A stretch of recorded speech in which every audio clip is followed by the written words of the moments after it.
الحمد لله رب العالمين والعاقبة للمتقين والصلاة والسلام على سيد الأنبياء والمرسلين وعلى آله وأصحابه الطيبين الطاهرين أما بعد فأعوذ بالله من الشيطان الرجيم بسم الله الرحمن الرحيم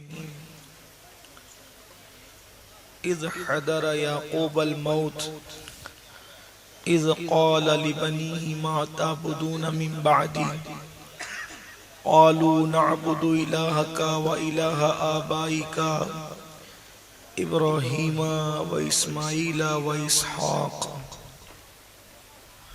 صدق اللہ العظیم. غوث اعظم بمنے بے سر و ساما مددے قبلِ دین مددے کعبہ ایمان مددے انتظار کرم تست من عینی رائے خدا جو وہ خدا بینو خدا دا مددے بگیردہ بے بلا افتاد کشتی ضعیفانو شکستہ رات پشتی بحق کے خواجہ عثمان ہارون مدد کن یا معین الدین چشتی مدد کن یا معین الدین چشتی مدد کن یا معین الدین چشتی.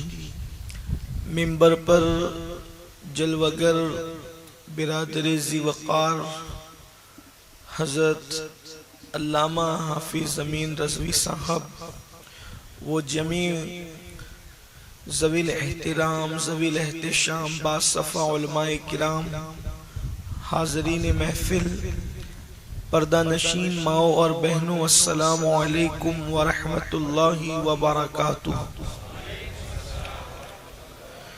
نہایتی ادب اور احترام کے ساتھ اپنے اور ساری کائنات کے مرکز عقیدت انیس سے بے کساں چارہ ساز درد منداں، ہم غریبوں کے غم گسار، ہم فقیروں کی ثروت، شہر یار ارم تاجدار حرم نوبہار شفاعت، شب اسرا کے دولہا نوشے بزم جنت، دانائے سبل مولائے کل ختم الرسل، خسرو خوباں سیاح لامکاں وجہ کن فکاں، در اللہ المکنون سر اللہ المخزون عالم ما کانا وما یکون، آب و گل انبیاء جان و دل اصفیاء، مطلع ہر سعادت مقطع ہر سیادت، خلاصہ کائنات فخر موجودات، حضور احمد مجتبی محمد مصطفیٰ، ارواحنا فدا صلی اللہ تعالی علیہ وآلہ وصحبہ وبارک وسلم کی بارگاہ بے کس پناہ میں جس طریقے سے پڑھاؤں بلند آواز سے میرے ساتھ مل کر پڑھیں. الصلاۃ والسلام علیک یا رسول اللہ، الصلاۃ والسلام علیک یا نبی اللہ، الصلاۃ والسلام علیک یا حبیب اللہ، وعلی آلک واصحابک یا نور اللہ، صلی اللہ تعالی علیہ وسلم. لطف ان کا عام ہوئی جائے گا، لطف ان کا عام ہوئی جائے گا، شاد ہر ناکام ہوئی جائے گا.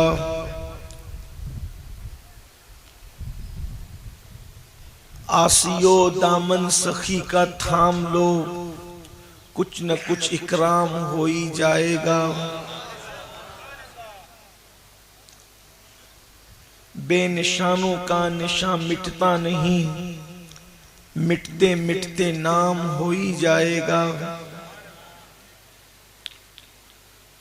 اور اے رضا ہر کام کا ایک وقت ہے، دل کو بھی آرام ہوئی جائے گا. آج کی یہ محفل عقائد و اعمال کی اصلاح کے حوالے سے انعقاد پذیر ہے اور آیہ کریمہ کے ایک حصے کی تلاوت کرنے کا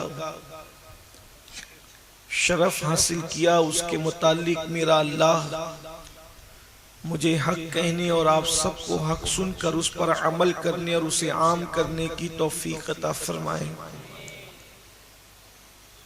اللہ نے مذہب میں جو قوت اور طاقت رکھی ہے وہ قوت اور طاقت دنیا کے کسی ہتھیار کے اندر نہیں ہے۔ مذہب اس طاقتور چیز کا نام ہے کہ اگر پست کو ملے تو وہ بالا ہو جائے، کمزور کو ملے تو وہ طاقتور ہو جائے۔ ہمیشہ اس بات کو یاد رکھیے گا، ہتھیار انسان کو طاقتور نہیں کرتے، ہتھیار کمزور انسان کا یا بہادر انسان کا سہارا بنتے ہیں مگر طاقتور نہیں کرتے۔ لیکن مذہب وہ ہے جو کمزوروں کو طاقتور کر دیتا ہے، خوفزدہ لوگوں کو بے خوف کر دیتا ہے، پست لوگوں کو بلند کر دیتا ہے، ادنا کو اعلیٰ کر دیتا ہے۔ مذہب صلاحیتوں کو بام عروج پر پہنچاتا ہے۔ مذہب کی بہت قیمت ہے، مذہب کی بہت اہمیت ہے۔ اگر مذہب بچانے کے لیے انسان کو اپنی جان تک دینا پڑ جائے تو مذہب بچانے کے لیے جان دینے کا سودا بھی بڑا سستا سودا ہے۔ یاد رکھیے، اسی لیے ہمارے جو اسلاف تھے ان کے نزدیک اپنے گھر سے زیادہ، اپنے نسب سے زیادہ، اپنے مال سے زیادہ، اپنی اولاد سے زیادہ اگر کوئی چیز قیمتی تھی تو مذہب اور ایمان قیمتی تھا۔ اسی لیے آیہ کریمہ میں اللہ تبارک و تعالیٰ نے یہود کو جواب دیتے ہوئے حضرت یعقوب علیہ السلام کے وصال کے وقت کے واقعے کو حکایتاً بیان فرمایا ہے، اور پھر اللہ ارشاد فرماتا ہے، دیکھو ایک نبی دنیا سے جا رہے ہیں، ایک نبی دنیا سے تشریف لے جا رہے ہیں، تو جاتے جاتے ان کے ذہن میں کیا چل رہا ہے، جاتے جاتے ان کے ذہن کی فکر کیا ہے۔ ہر انسان دنیا سے جاتا ہے، ذہن کے اندر ایک فیلنگ ہوتی ہے۔ دنیا سے جانے والا انسان اگر مال چھوڑ کر کے جا رہا ہے تو ذہن کے اندر یہ چلتا ہے کہ میں نے مال کمایا، میرے بعد اس مال کا وارث کون کس طریقے سے ہوگا، تقسیم کس طریقے سے ہوگا، معاملات کس طریقے سے ہوں گے۔ غرض کے بڑے بڑے لوگوں کو دیکھا گیا کہ لوگوں کے ذہن کے اندر ایک فکر ہے، مکان کس کے حوالے، دکان کس کے حوالے، کاروبار کس کے حوالے۔ لیکن آؤ اللہ والوں کی فکر دیکھو، حضرت یعقوب علیہ السلام کے حوالے سے اللہ تبارک و تعالی اہل کتاب کو جواب دیتے ہوئے ان کے واقعے کو حکایتاً بیان فرما رہا ہے۔ ارشاد ہوتا ہے، ام کنتم شہداء، کیا تم اس بات کے گواہ نہیں ہو اور تمہیں یہ بات پتہ نہیں ہے کیا اذ حضر یعقوب الموت، جب حضرت یعقوب علیہ السلام دنیا سے تشریف لے جانے لگے۔ یہ یعقوب علیہ السلام کون ہیں؟ اللہ اکبر، ابراہیم علیہ السلام کے حقیقی اور سگے پوتے ہیں اور یوسف علیہ السلام کے والد ہیں، اور اللہ نے ان کو جو ہے 11 بیٹوں سے نوازا تھا۔ اللہ تبارک و تعالیٰ نے جو ہے ان کو 12 بیٹوں سے نوازا تھا۔ حضرت یوسف علیہ السلام گم ہو گئے تھے، 11 بیٹے بچے تھے، بعد میں وصال سے پہلے وہ بھی مل گئے، اور پھر پوتے پوتیاں نواسے نواسیاں، اتنا بڑا کنبہ ہوا کہ حضرت یعقوب علیہ السلام کو صوفیہ نے اپنے لب و لہجے میں ایک کئی ٹہنیوں کا درخت کہا، بلکہ قرآن مقدس کی تفاسیر میں بھی ان کو 12 ٹہنیوں والا درخت سے تشبیہ دی گئی۔ حضرت یعقوب علیہ السلام کو بہت کثیر العیال ہوئے اور اللہ نے ان کو عمر بھی بڑی طویل عطا فرمائی۔ لیکن یعقوب علیہ السلام، اب آپ اندازہ کریں یعقوب کون؟ بادشاہ کے باپ تھے، نبیوں کے باپ تھے، انبیاء کے باپ تھے۔ اللہ اکبر، انہی کا لقب اسرائیل ہے، اور سارے انبیاء بنی اسرائیل انہی کی اولاد کے اندر ہوئے ہیں۔ لیکن جب دنیا سے جا رہے ہیں تو اللہ اس واقعے کو بیان فرما رہا ہے کہ جب یعقوب علیہ السلام دنیا سے تشریف لے جانے لگے تو اپنے بیٹوں کو جمع فرمایا، اپنے پوتوں کو، پوتیوں کو، نواسوں کو، یعنی کہ اپنے اہل و عیال کو جمع کیا، اور ان کو جمع کرنے کے بعد ان سے ایک سوال کیا، ما تعبدون من بعدی، تم میرے بعد کس کی عبادت کرو گے؟ میرے بعد تم کس کی عبادت کرو گے؟ تم خدا کس کو مانو گے؟ تم رب کس کو مانو گے؟ یعنی تم کس مذہب پر رہو گے؟ پتا چلا ایک باپ کو دنیا سے جانے سے پہلے اس کی فکر ہونی چاہیے کہ میرے بعد میری اولاد میرے مذہب پر رہے گی کہ نہیں رہے گی، میرے مسلک پر رہے گی کہ نہیں رہے گی۔ اللہ اکبر۔ اور پھر یعقوب علیہ السلام کی تربیت دیکھو، حضرت یعقوب کی اولاد نے جواب کیا دیا؟ یہ نہیں کہا کہ ہم اللہ کی عبادت کریں گے، یہ نہیں کہا، یہ نہیں کہا زمین اور آسمان کے پیدا کرنے والے کی عبادت کریں گے، بلکہ کیا کہا؟ انہوں نے کہا کہ ہم اس کی عبادت کریں گے، نعبدو، اس کی عبادت کریں گے۔ کس کی؟ الہ کا، جو آپ کا خدا ہے۔ اللہ نہیں کہا، کیا کہا؟ جو آپ کا خدا ہے، وہ الہ آبائی کا، اور وہ آپ کے باپ داداؤں کا خدا ہے۔ اور پھر آگے پھر نام لے لیا، ابراہیمہ و اسماعیلہ و اسحاق، آپ کا اور آپ کے باپ داداؤں کا خدا ہے، ہم اس کی عبادت کریں گے۔ اور پھر کہا کہ ہم مسلمان ہیں، ہم سب مسلمان ہیں۔ اللہ اکبر۔ اب بات پتا چلی نمبر ایک کہ حضرت یعقوب علیہ السلام نے جو ہے اللہ اکبر پوچھا کہ عبادت کس کی کرو گے؟ یعنی فکر تو یہ تھی کہ میرے بعد میری اولاد میرے مذہب پر رہے گی کہ نہیں رہے گی، لیکن اولاد کی تربیت کیا کی تھی؟ یعنی ہم رب کو جو مانتے ہیں، جو رب کو مانتے ہیں، کس طرح سے مانتے ہیں؟ ہم انبیاء کے ذریعے سے مانتے ہیں۔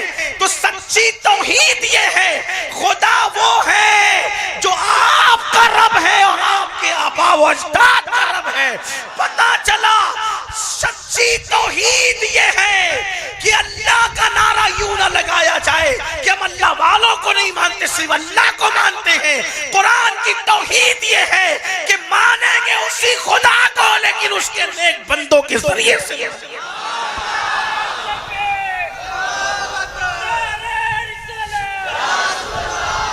یہ تو رحمان اللہ نے خود اس توحید کو بیان، الہ کا، آپ کے خدا کی عبادت کریں، یعنی آپ جس خدا کی عبادت کرتے تھے آپ کے آبا و اجداد کرتے تھے۔ اسی لیے ہم کہتے ہیں ہم کس خدا کی عبادت کرتے تھے؟ ہم کہتے ہیں ہم رب محمد کی عبادت کرتے تھے۔ حضرت مجدد الفسانی اسی لیے تو فرمایا کرتے تھے کہ میں خدا کی عبادت صرف اس لیے کرتا ہوں کہ وہ رب محمد است، کہ وہ میرے محمد کا خدا۔ تو اللہ رب العزت کے بندے بن کر جیو، مذہب پر رہو، مذہب کا سودا نہ کرو، ایمان کا سودا نہ کرو، دین کا سودا نہ کرو۔ دنیا کی جو قومیں مذہب کا سودا کر لیتی ہے، چند آرام کے دنوں کے لیے، چند سکوں کے لیے، دولت کے لیے، مال کے لیے، عزت کے لیے، شہرت کے لیے، زمین جائیداد کے لیے، پھر ان کا کہیں ٹھکانہ نہیں ہوتا۔ دنیا بھی برباد ہو جاتی ہے، آخرت بھی برباد ہو جاتی ہے۔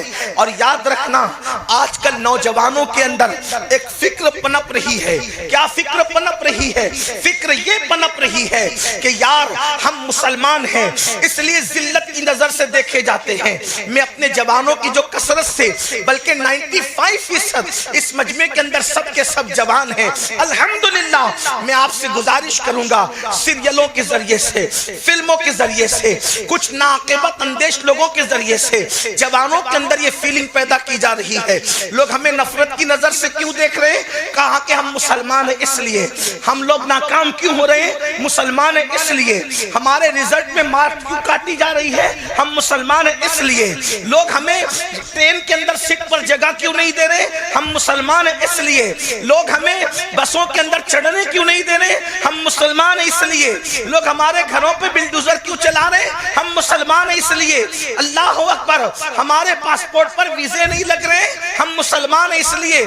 مطلب یہ کہ یہ شیطانی چکر اتنا چل رہا ہے، سارے نقصان مسلمان ہونے کی وجہ سے ہے۔ کیوں؟ تو لوگ کہتے ہیں نفرتوں کا ماحول ہے، ایسا ماحول ہے، ویسا ماحول ہے۔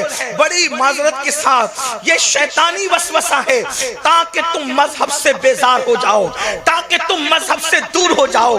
میرے آقا علیہ الصلوۃ والتسلیم کے پیارے دیوانوں، آپ یہ کہتے ہیں مولانا وہ کل کا دور گیا جب لوگ مسلمانوں سے پیار کرتے تھے، آج ساری ذلتیں مذہب اسلام کی وجہ سے معاذ اللہ ہے، مسلمان ہونے کی وجہ سے نقصان ہے۔ میری دکان نہیں چل رہی ہے کہ لوگ مسلمان ہیں اس لیے مجھ سے خریدتے نہیں، لیکن اگر سچی بات کہوں، ایمان لگتی بات کہوں، آپ بھی اگر ایمان والے ہو، ایمان والے دل پر ہاتھ رکھ کر خدا کی عدالت میں کھڑے ہونے کے تصور سے سوچنا، اللہ اکبر، اس لیے میرا تمہارا نقصان نہیں ہو رہا ہے کہ ہم مسلمان نہیں، ہم مسلمان ہیں اس لیے نقصان نہیں ہو رہا ہے، بلکہ نقصان اس لیے ہو رہا ہے کہ ہم مسلمان ہونے کا ڈھونگ رچا رہے ہیں، ہم اندر سے مسلمان نہیں ہیں۔ اگر آج بھی ہم سچے مسلمان ہو، آپ کہتے ہو نفرت کی بولی بولی جا رہی ہے، میں نے کہا کوئی کتنی بھی نفرت کی بولی بولے، آج بھی پیور مسلمان کامیاب ہے، پیور مسلمان کی عزت ہے۔ کہ اس کی دلیل بتاؤ، میں کہتا ہوں اجمیر شریف چل کے دیکھ، اجمیر شریف کے اندر اس مسلمان کے قدموں میں آج ہندو بھی سر جھکا رہا ہے، مسلمان بھی سر جھکا رہا ہے، سکھ بھی سر جھکا رہا ہے، عیسائی بھی سر جھکا رہا ہے۔ غریب نواز کی قبر پکار پکار کے کہہ رہی ہے پیور مسلمانوں کو نفرت کا ماحول آج بھی نقصان نہیں پہنچا سکتا۔ اگر تو سچا بنے گا میری طرح تو تیرے قدموں میں بھی سب کے سر خدا جھکاتا نظر آئے گا۔ ہم ڈھونگ رچا رہے ہیں۔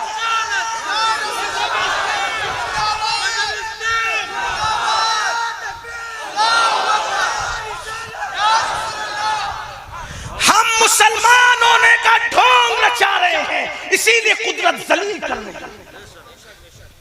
اگر ہم سچے مسلمان بنے، کیا غریب نواز کے خلاف نفرت کی بولی نہیں بول رہے لوگ؟ بول رہے ہیں، لیکن فرق کیا پڑ رہا ہے؟ فرق کیا پڑ رہا ہے؟ تو پیور مسلمان کو آج بھی کوئی نقصان نہیں ہے، پیور مسلمان کو آج بھی کہیں ذلت نہیں ہے، لیکن ہم نے مسلمان ہونے کا ڈھونگ رچایا۔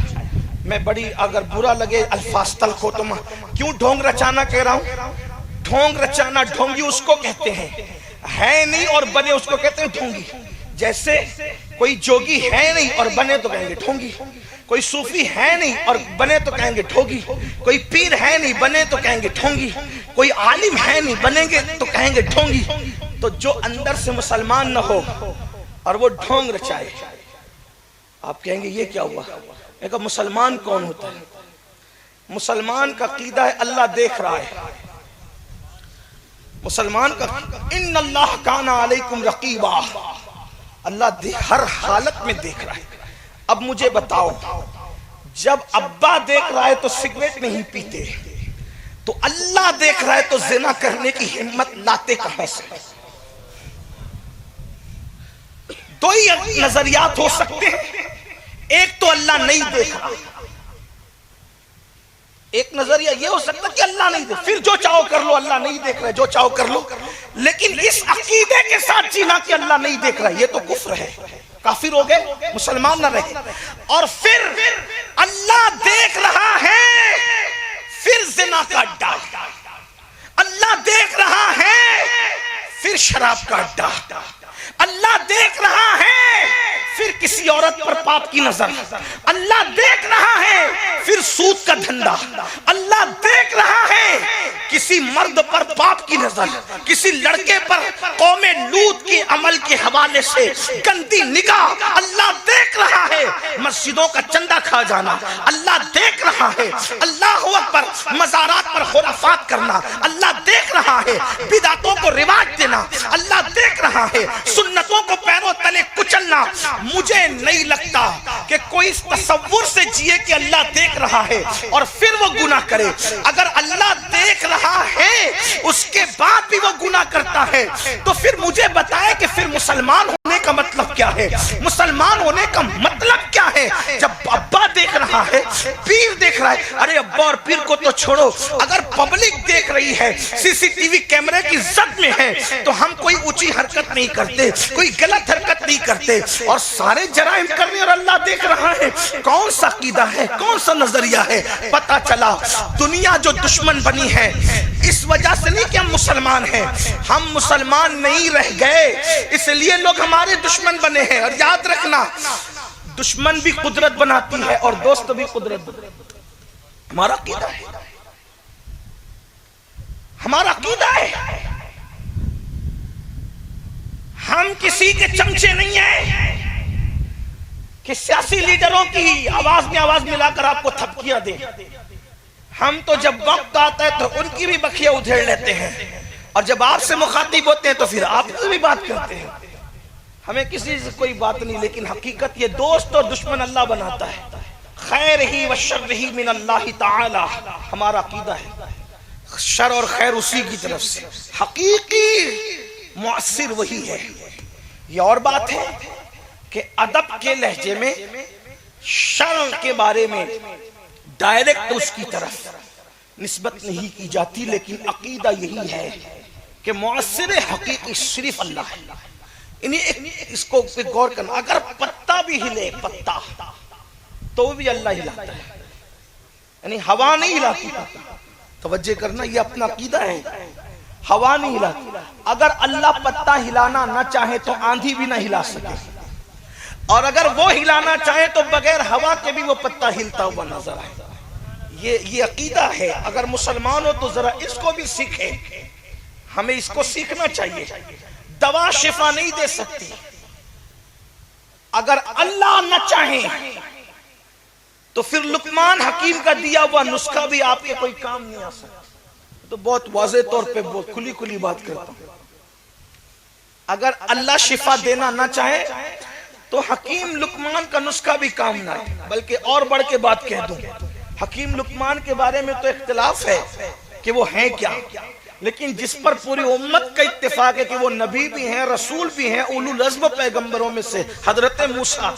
اگر اللہ نہ چاہے تو نسخہ موسیٰ بھی شفا نہیں دے۔ اٹھائیں حدیث، ایک مرتبہ حضرت موسیٰ بیمار ہوئے، اللہ نے سے کہا مولا میں بیمار ہو گیا، کیا کروں؟ ارشاد ہوتا ہے فلاں جڑی بوٹی لو اور پی لو، پیتے ہیں شفا ہوتی ہے۔ شفا ہو گئی، کچھ دنوں کے بعد پھر بیمار پڑے، سوچا کہ اللہ سے کیا پوچھنا، نسخہ تو پتا چل گیا۔ اب اسی جڑی بوٹی کو اٹھایا اور پیا، یعنی کہ پہلے نسخہ رب تھا اور اب نسخہ موسیٰ ہے۔ اب پوچھا نہیں کیونکہ اللہ ہی نے بتایا تھا۔ صرف آپ کو سمجھانے کے لیے میں اتنی بات کر رہا ہوں، ورنہ میرا عنوان یہ نہیں ہے۔ عنوان مجھے کسی اور جگہ تک آپ کو خود بھی پہنچنا اور آپ کو پہنچانا ہے بہت جلدی۔ اپنی مرضی سے پی لیا، مرض بڑھ گیا۔ اپنی مرضی سے پی لیا، مرض بڑھ گیا۔ اس کی مولا پہلے تو شفا ہوئی تھی، اب مرض بڑھا کیوں؟ تو کہا موسیٰ آپ نے کیا سمجھا کہ وہ جڑی بوٹی شفا دیتی ہے؟ شفا تو ہماری مرضی میں رکھی ہوئی، جو پہلے شفا دے رہی تھی وہی پھر بیماری کا سبب بن گئی۔ تو یہ ہمارا بنیادی عقیدہ ہے، کوئی اس پر کتنا بھی کچھ کرے تو محبت اور نفرتیں اللہ پیدا کرو۔ بلکہ حدیث پاک ہے، حدیث قدسی ہے، ارشاد ہوتا ہے کہ لوگوں کے دل ہماری دو انگلیوں کے درمیان ہے جیسا کہ اس کی شان ہے۔ بلکہ حدیث میں چٹکی کے الفاظ ہے، لوگوں کے قلوب، لوگوں کے دل اللہ رب العزت کے دست قدرت میں ہے۔ ارشاد ہوتا ہے کہ جس طرف ہم چاہتے ہیں محبت کے لیے پھیر دیتے ہیں، اور جس طرف چاہتے ہیں نفرت کے لیے پھیر دیتے ہیں۔ تو نفرت اور محبت قدرت پیدا کرتی ہے۔ جب ہم سچے مسلمان ہوتے ہیں تو دنیا ہمارے قدموں میں جھکتی ہے، اور جب ہم چیٹنگ کر رہے ہوتے ہیں، جب ہم مکر کر رہے ہوتے ہیں جب ہم فریب کر رہے ہوتے ہیں تو پھر اللہ دنیا کی دوسری قوموں کو ہمارے مقابلے میں کھڑا کرتی ہے اور کھڑا کر کے ہماری طاقت کے غرور کو خاک میں ملاتی ہے، اور یہ بھی اس کی حکمت ہے۔ اللہ اس لیے ہمیں دشمنوں کو ہمارے سامنے کھڑا کرتا ہے تاکہ کسی ناسے کی نصیحت کی وجہ سے تو نہیں پلٹ رہا ہے تو دشمن کے خوف کو مسلط کر کے کہا جاتا ہے اب تو پلٹ جا۔ اس کی ایک مثال بتاؤں، جب غوث پاک رضی اللہ تعالیٰ نے بڑی محنت کی، یہ 5ویں صدی کی بات ہے، 5ویں صدی ہجری میں آپ پیدا ہوئے، 6ویں صدی ہجری میں آپ نے پردہ فرمایا، تقریباً کم و بیش 90 سال کی عمر تک آپ نے اللہ کے دین کی خدمت کی، یعنی 90 سال کی آپ نے عمر پائی، اور اگر دین کی خدمت جوڑ لیں تو وہ تقریباً 70 سال بنتی ہے۔ ان سالوں کے اندر آپ نے جو محنت کی ہے، دین کو زندہ کیا ہے، پوری دنیا کے اندر اسلام کا غلغلہ ہو گیا۔ صلاح الدین نے بیت المقدس بھی فتح کر لیا، اور سلجوکیوں کا زوال بھی اپنے اس کا خاتمہ ہو گیا، زوال کا خاتمہ ہو گیا۔ زمین پہ جو جنت بنائی گئی تھی، اس زمینی جنت کا، عارض جنت کا وہ فتنہ بھی ختم ہوا، نشے والے مذہب کا بھی خاتمہ ہوا، سب کی جڑیں کٹ گئی، اسلام اسلام اسلام کا غلغلہ ہوا۔ ابھی غوث پاک کے پردہ فرمانے کو چند سال نہیں گزرے تھے کہ امت کے بادشاہ بگڑے، امت کے مالدار بگڑے، امت کے دولت مند بگڑے۔ یہ بات یاد رکھنا، امتیں بگڑتی ہے دولت مندوں سے، امتیں سدھرتی بھی ہے دولت مندوں سے، یہ نقطہ یاد رکھنا۔ میں بات اس پر آگے انشاءاللہ عرض کروں گا اللہ کی توفیق رہی تو۔ بگاڑ امت میں جو ہوتا ہے وہ دولت مندوں کی وجہ سے، سدھار بھی ہوتا ہے دولت مندوں کی وجہ سے۔ تو بہرحال لوگ بگڑے، کیسے بگڑے؟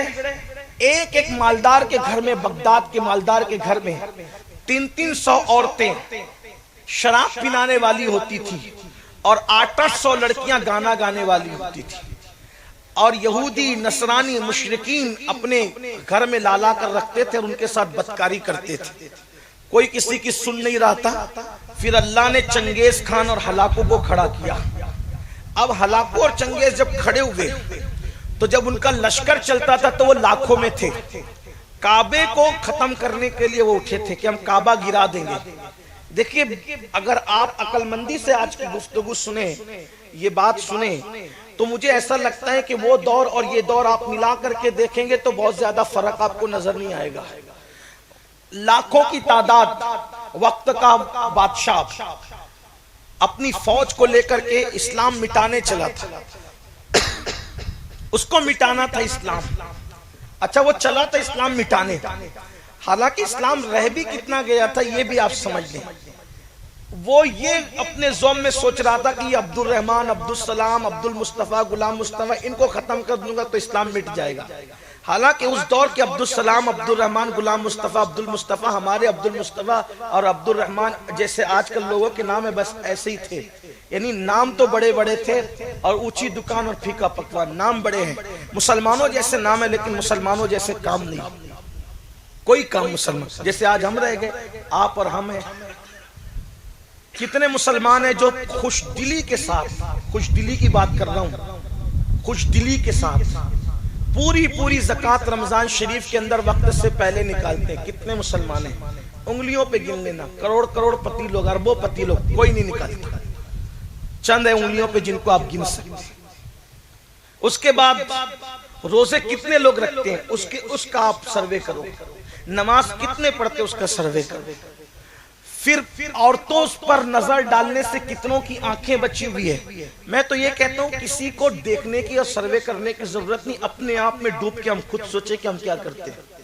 اور جو لوگ پوری زکوٰۃ نکالتے بھی ہیں، ان کے لیے مسئلہ یہ ہے کہ جب نکالتے ہیں تو ان کا کلیجہ پھٹتا ہے کہ اتنی بڑی رقم میں کیسے نکال رہا ہوں۔ اور یاد رکھنا، اللہ کی راہ میں دینے کے بعد اگر دل بے چین ہوتا ہے تو اللہ اس کو قبول نہیں کرتا۔ اللہ تو اس کو قبول کرتا ہے جو خوش دلی کے ساتھ دیا جاتا ہے۔ ہاں، اب دیکھو، چندہ تو لکھا دیا 50,000، لیکن اس کے بعد دل کے اندر ایک کھلبلی مچی ہوئی ہے کہ 50 لکھایا کیسے، کچھ کم کر لیتا تو اچھا ہوتا۔ میرا اللہ محتاج نہیں ہے، میں تو لوگوں سے کہتا ہوں اگر تیری دولت اللہ کی راہ میں لگ رہی ہے تو یہ اس کا کرم ہے کہ اس نے تجھے چن لیا ہے، ورنہ اس کے یہاں دولت مندوں کی کمی کیا ہے؟ کسی کا مال شراب کے اڈوں پر، جوئے کے اڈوں پر، نشے کے اڈوں پر اور زنا کے اڈوں پر خرچ ہوتا ہے، کسی کا مال پولیس کو رشوت کی شکل میں دیا جاتا ہے، کسی کا مال ڈاکٹروں کی جیب میں جاتا ہے، اور کسی کا مال اللہ کے دست قدرت میں رکھ کر کے اللہ کی راہ میں خرچ ہوتا ہے۔ حدیث پاک میں آتا ہے جب تم اللہ کی راہ میں دیتے ہو، حدیث پاک ہے، جب تم اللہ کی راہ میں دیتے ہو تو لوگوں کے ہاتھ میں وہ تمہارا دیا ہوا بعد میں آتا ہے، پہلے وہ اللہ کے دست قدرت میں آتا ہے، پہلے اللہ اس کو خود وصول کرتا ہے اپنے دست قدرت میں، بعد میں دوسروں کے ہاتھ میں آتا ہے۔ ہاتھ کوئی ہو، پہلے خدا کے ہاتھوں میں تمہارا دیا ہوا وہ پہنچتا ہے، عطیہ، پیسہ، صدقہ، زکات، اس کے بعد دوسروں کے ہاتھ میں پہنچتا ہے۔ اب اللہ کی راہ میں دینے کو سمجھتے کیا ہے؟ بلکہ یہاں تک فرمایا جو اللہ کی راہ میں دیتا ہے وہ اللہ کو قرض حسنہ دیتا ہے۔ آج تم اپنی حیثیت کے مطابق دے رہے ہو، کل اللہ تمہیں اپنی شان کے مطابق۔ جب صدیق اکبر افضل البشر بعد الانبیاء بتحقیق، سیدنا صدیق اکبر نے جب سب کچھ دے دیا، کرتا بھی اتار کے دے دیا، ٹاٹ پہن لیا، اور جبریل نے آ کے یہ پوچھا کہ آپ ابو بکر سے پوچھو کہ کہیں دل چھوٹا تو نہیں ہو رہا ہے، کہیں دل میں کوئی تکلیف تو نہیں ہے کہ سب دے دیا اٹھا کر، دے کر ابو بکر راضی ہے کہ نہیں، خوش ہے کہ نہیں؟ تو سرکار نے پوچھا ابو بکر، جبریل کو بھیج کر اللہ پوچھتا ہے کہ ابو بکر راضی ہے کہ نہیں، یا دل میں کچھ تنگی محسوس ہو رہی ہے؟ تو صدیق اکبر کہتے ہیں واللہ دینے سے پہلے جو خوشی تھی دینے کے بعد اس سے زیادہ دل میرا خوش۔ یہ ہوتا ہے دینے کا انداز، اور ہم دیکھ لیں کہ ہمارا دل کیا ہے۔ قربانی کے اندر اللہ کے لیے قربانی کتنی ہو رہی ہے؟ جاتے ہیں تو پہلے یہی دیکھتے ہیں کتنے کلو نکلے گا۔ قربانی میں اللہ کے لیے کتنے کلو کا کیا مسئلہ ہے؟ جبکہ قرآن کہہ چکا کہ نہ گوشت پہنچتا ہے نہ خون پہنچتا ہے، تو جب جس گوشت نے پہنچنا نہیں تو میرے کتنے کلو کا سوال کیسے پیدا ہوگا؟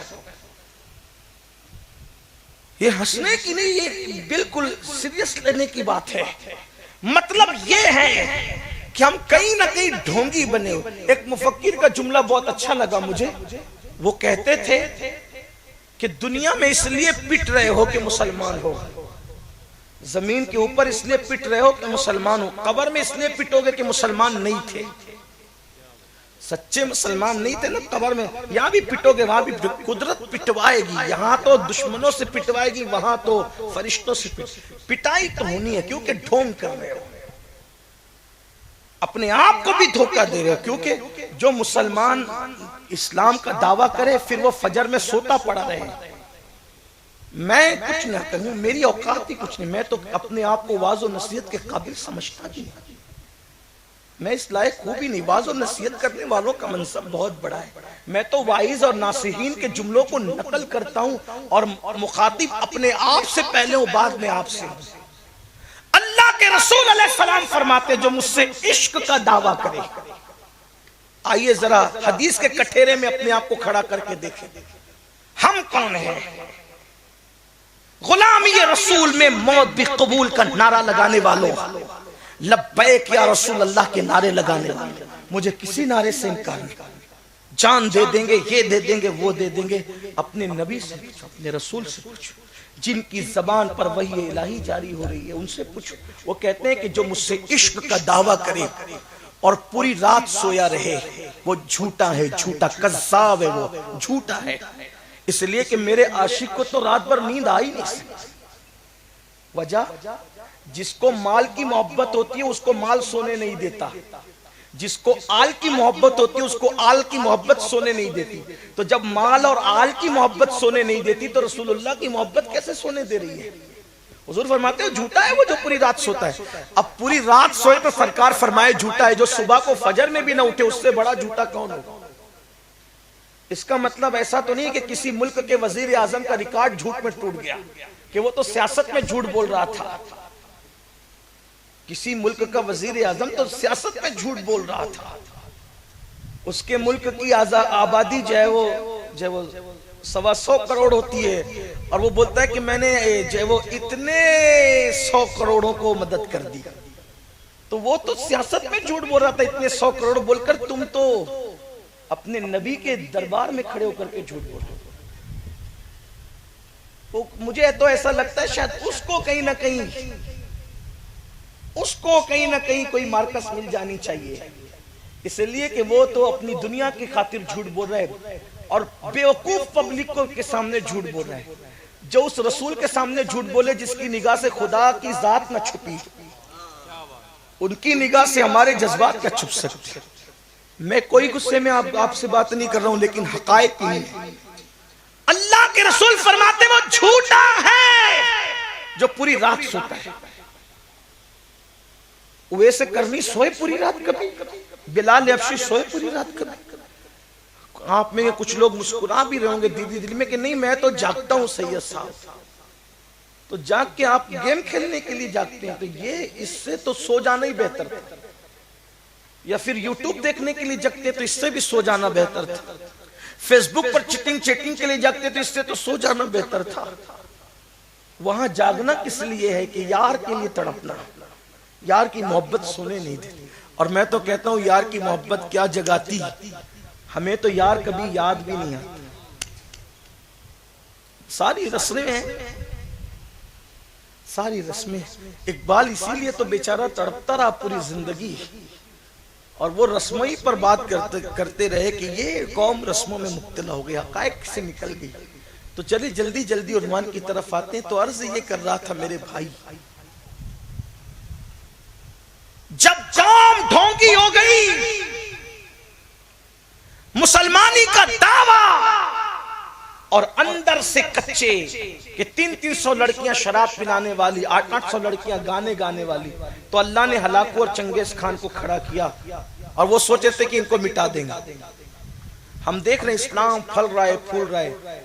میں یہ کہتا ہوں مسلمان تو نام کے رہ گئے، اسمی اور رسمی مسلمان ہے، حقیقی مسلمان کا، حقیقی مسلمانوں کا حال تو یہ کہ ایک دوسرے کی خاطر جان دیں گے، خود بھوکے رہ کے دوسروں کو کھلائیں گے، کوئی محفل میں آ جائیں گے تو اس کو عزت سے جگہ دیں گے۔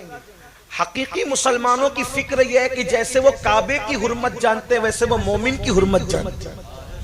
کسی مسلمان کو جو سچا مسلمان ہوگا کبھی ذلیل نہیں کر سکتا، نہیں کرے گا ذلیل، کیونکہ جب کعبۃ اللہ کی طرف وہ پیر نہیں کرتا اتنی دور رہ کر مسلمان، تو کعبے سے بڑھ کر جس مسلمان کی حرمت ہے وہ اس کی طرف پیر کیسے کر سکتا ہے؟ ہمیں تو یا تو ہم نے اسلام پڑھا نہیں، یا تو ہم نے اسلام سمجھا نہیں، یا تو ہم نے اسلام کو جو ہے وہ اس کو اپنی زندگی میں شامل نہیں کیا، اور بس باتیں ہی باتیں اور باتیں ہی باتیں۔ تو اللہ نے ہلاکو اور چنگیز خان کو کھڑا کیا۔ ایک بزرگ کو کسی نے کہا کہ حضرت یہ اتنا بڑا لشکر جو آ رہا ہے اس سے کوئی مقابلہ کر سکے گا کہ نہیں کر سکے گا؟ تو انہوں نے جب لشکر کو دیکھا تو کہا کہ اس سے مقابلہ کرنا بیکار ہے، نہیں کر سکتے اس سے مقابلہ۔ کیوں نہیں کر سکتے مقابلہ؟ تو کہا کہ ان کے سروں پر اولیاء اللہ اور رجال الغیب اور فرشتے مجھے نظر آ رہے، اللہ کے برگزیدہ بندے ان کے سروں پہ نظر آ رہے، ان کی روحیں نظر آ رہی اور ملائکہ نظر آ رہے۔ تو کہا وہ کیا کہتے؟ تو کہا وہ ان سے پکار کر کہتے اے کافرو، ان کو تو کافر تھے ہی، کہا اے کافرو، ان فاسقوں اور فاجروں کا قصہ تمام کر دو، ختم کر دو ان کو۔ تو کہا کہ اولیاء اور رجال الغیب کی روحیں جن کو کہے کہ اے کافرو، ان فاسقوں فاجروں کو جنہوں نے اسلام کا ڈھونگ رچا ان کو ختم کر دو، تو کون اب ان کو بچا سکتا ہے؟ پتہ ہے لاکھوں کی تعداد کے اندر پھر مسلمانوں کی شہادت ہے۔ فاسق و فاجر تھے، شرابی تھے، پاپی تھے، اللہ کے دین کا مذاق اڑانے والے تھے، جیسا کہ ہم کر رہے ہیں۔ اور ایک بات یہ بھی، ہم جتنے چاہے جتن کر لیں، جتنے چاہے جتن کر لیں، اگر ہم نہیں سدھرتے اور اندر سے مسلمان نہیں بنتے، اللہ کا خوف جیسا کہ حضور چاہتے تھے ویسا اپنے دل میں پیدا نہیں کرتے، وہی راتوں کو گندی فلمیں، وہی راتوں کو گندی پکچریں، وہی سیریلوں کا ماحول، وہی گھر کی بہنوں کو بے پردہ گھومنے کی اجازت، وہی بیوی کو بے پردہ گھومنے کی اجازت، وہی بیٹی کو جینس اور ٹی شرٹ پہنانے کا تصور، وہی شادیوں کے اندر حرام اور ناجائز کام، کہیں ڈی جے، کہیں ہلدی کی رسم میں ناجائز کام، کہیں پر رت جگہ کی رسم میں ناجائز کام، کہیں پر اللہ اکبر بارات کے نام نام پر ناجائز و حرام کام، کہیں پر مزارات پر حاضری کے نام پہ ناجائز و حرام کام، یعنی سب یہ کرتے رہے تو اس وقت ہم دنیا کے جو حالات دیکھ رہے ہیں اس سے بدترین حالات پیدا ہو سکتے، کہیں پناہ نہیں ملے گی، کیونکہ قدرت کا دستور ہے، یہ سنت الہیہ ہے۔ جب لوگ خدا کے دین کا مذاق اڑاتے ہیں تو پھر قدرت ان کو کٹواتی ہے، لیکن پھر سنو، جب کٹنے والے کٹ گئے، تباہ ہونے والے ہو گئے، خون بہ گیا دجلہ کے اندر، کہیں کسی کو پناہ نہیں ملی، تو پھر مسلمان پلٹے اللہ کی طرف، توبہ کیا، رجوع کیا، روئے دھوئے، گناہوں پہ معافی مانگی۔ مقصد تو یہی تھا کہ تم اگر اللہ والوں کی باتیں سن کر نہیں سدھر رہے ہو تو پھر دشمن کو کھڑا کیا، تو اب پلٹے لوگ، پلٹے تو کیا ہوا پتہ ہے؟ ایک دبلے پتلے آدمی کی وجہ سے وہ سارے لوگ جو اسلام مٹانے نکلے تھے، کعبہ توڑنے نکلے تھے، وہ خود ہی سب مسلمان ہو گئے۔ ایک دبلے پتلے آدمی، یعنی بڑے بڑے بادشاہوں کی تلواریں، میں جو شروع میں بات میں نے کی تھی وہ یہاں آ رہی ہے، بڑے بڑے بادشاہوں کے ہتھیار جن کو ختم نہ کر سکے، اچھا اگر وہ ہتھیار کام بھی کرتے تو وہ کافر کٹتے، لیکن ایک مومن کے مذہب کے جذبات نے وہ کام کیا کہ کافر نہ کٹے، ان کا کفر کٹ گیا۔ اور اسلام کے نزدیک کافر کو کاٹنا بڑا کمال نہیں ہے، اسلام کے نزدیک کفر کو کاٹنا یہ بڑا کمال ہے۔ کیوں؟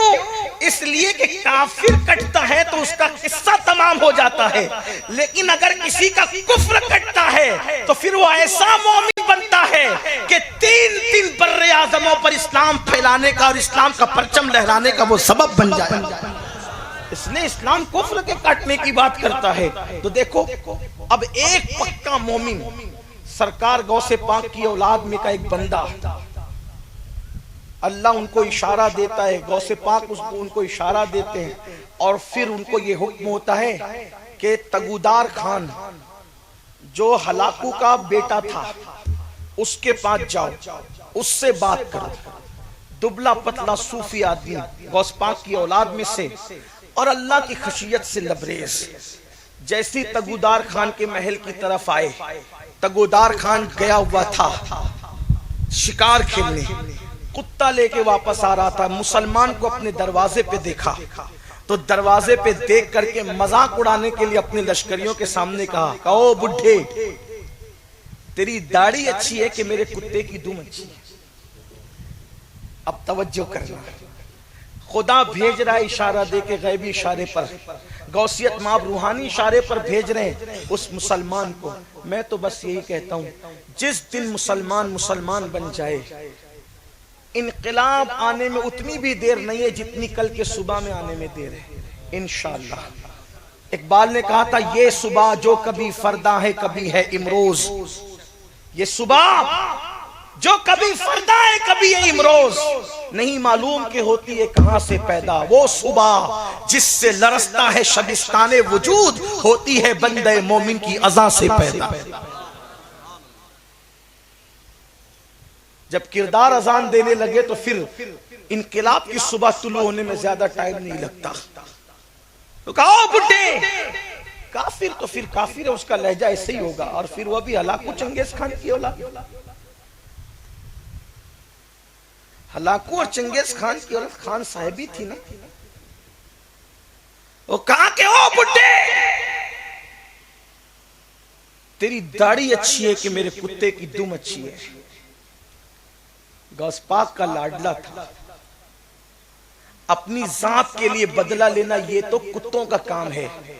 ولی کی پہچان، لوگ مجھ سے پوچھتے ولی کی پہچان کیا، میں لوگوں سے کہتا ہوں وہ مومن جو اپنی ذات کے لیے کبھی بدلہ نہیں لیتا، نہ دل میں کسی کے لیے انتقام کا جذبہ رکھتا ہے، اللہ ان کو مقام ولایت عطا کرتا ہے۔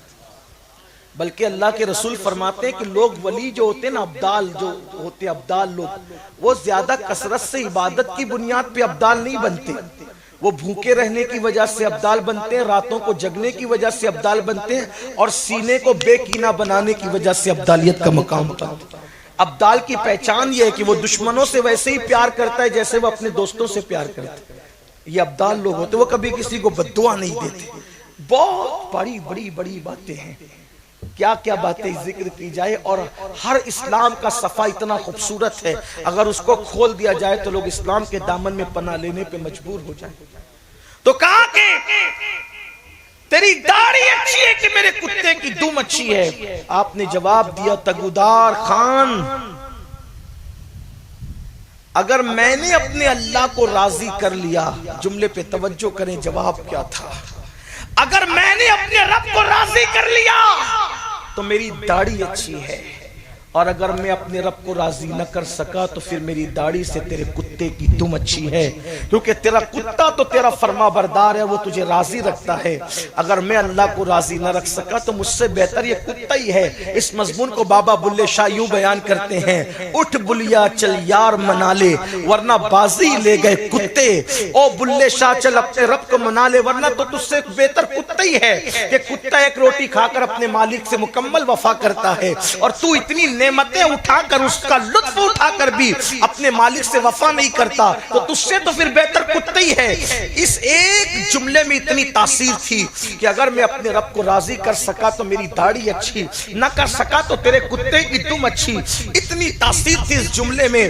تگودار خان نے اپنے گھر میں ان کو مہمان رکھا اور آپ کے شب و روز کو دیکھا، آپ کے دن اور رات کو دیکھا۔ حضرت نے فرمایا تگودار کیا ارادہ ہے؟ کہ اسلام اگر وہی ہے جو تمہاری زندگی سے مجھے نظر آ رہا ہے تو مجھے بھی کلمہ پڑھا کے مسلمان۔ چنگیز خان کا پوتا ہلاکو کا جو ہے وہ بیٹا مسلمان ہو گیا اس اللہ کے بندے کے ہاتھ پہ۔ تو پھر کہا کہ حضرت اب یہ لوگوں کو میں مسلمان اچانک بننے کے لیے کہوں گا تو یہ بغاوت کر دیں گے، آپ ایک کام کریں، مجھے کچھ ٹائم کی مہلت دیں، کچھ وقت کی مہلت دیں، میں کام کروں گا، سب کو میں سمجھاتا رہوں گا، پھر آپ آئیں گے تو پھر یہ مسلمان ہو جائیں گے، میں پورا ماحول جو ہے وہ بالکل نارمل کر لوں گا، ماحول سازگار کر لوں گا۔ وہ بزرگ گئے، اللہ کی طرف سے وقت آ چکا تھا، ان کا انتقال ہو گیا۔ دنیا سے جاتے ہوئے اپنے بیٹے کو جانشین کو کہا تم تگودار سے جا کے ضرور ملنا، وہ مسلمان ہو چکا ہے۔ پھر جب ان کے بیٹے آئے، بہت لوگوں کو انہوں نے سمجھا رکھا تھا، تگودار خان اس کا نام پھر رکھا گیا احمد خان ہو گیا، تگودار خان سے وہ احمد خان ہو گیا، بہت ماحول تو لیکن پھر اس بزرگ سے اس نے کہا سب مسلمان ہونا چاہتے ہیں لیکن ایک ہمارا وزیر ہے وہ بڑا کٹر ہے، وہ مسلمان نہیں ہونا چاہتا۔ تو کہا اس کو بلاؤ، میں اس سے بات کروں گا۔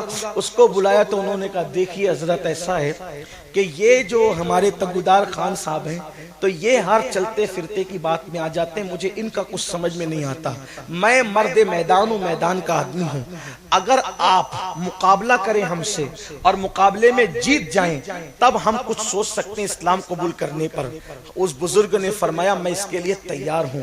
تگودار خان چونکہ اب ان کا مرید ہو چکا تھا، یہ پیر کا بیٹا، بڑی عقیدت ہو چکی تھی، تو کہا کہ حضرت یہ لوگ بڑے بہادر لوگ ہیں، جنگجو لوگ ہیں، آپ سب سن چکے ان کی داستان، آپ جیسا دبلا پتلا آدمی جس کی عمر بھی زیادہ ہے، جو مختصر چند لقمے پہ گزارا کرتا ہو، روزانہ روزہ رکھتا ہو، ان پہلوانوں سے آپ جیت نہیں سکیں گے۔ آپ نے منع کرنے کے بعد بھی فرمایا میں مقابلہ کروں گا، جس پہلوان کو لانا ہے لاؤ۔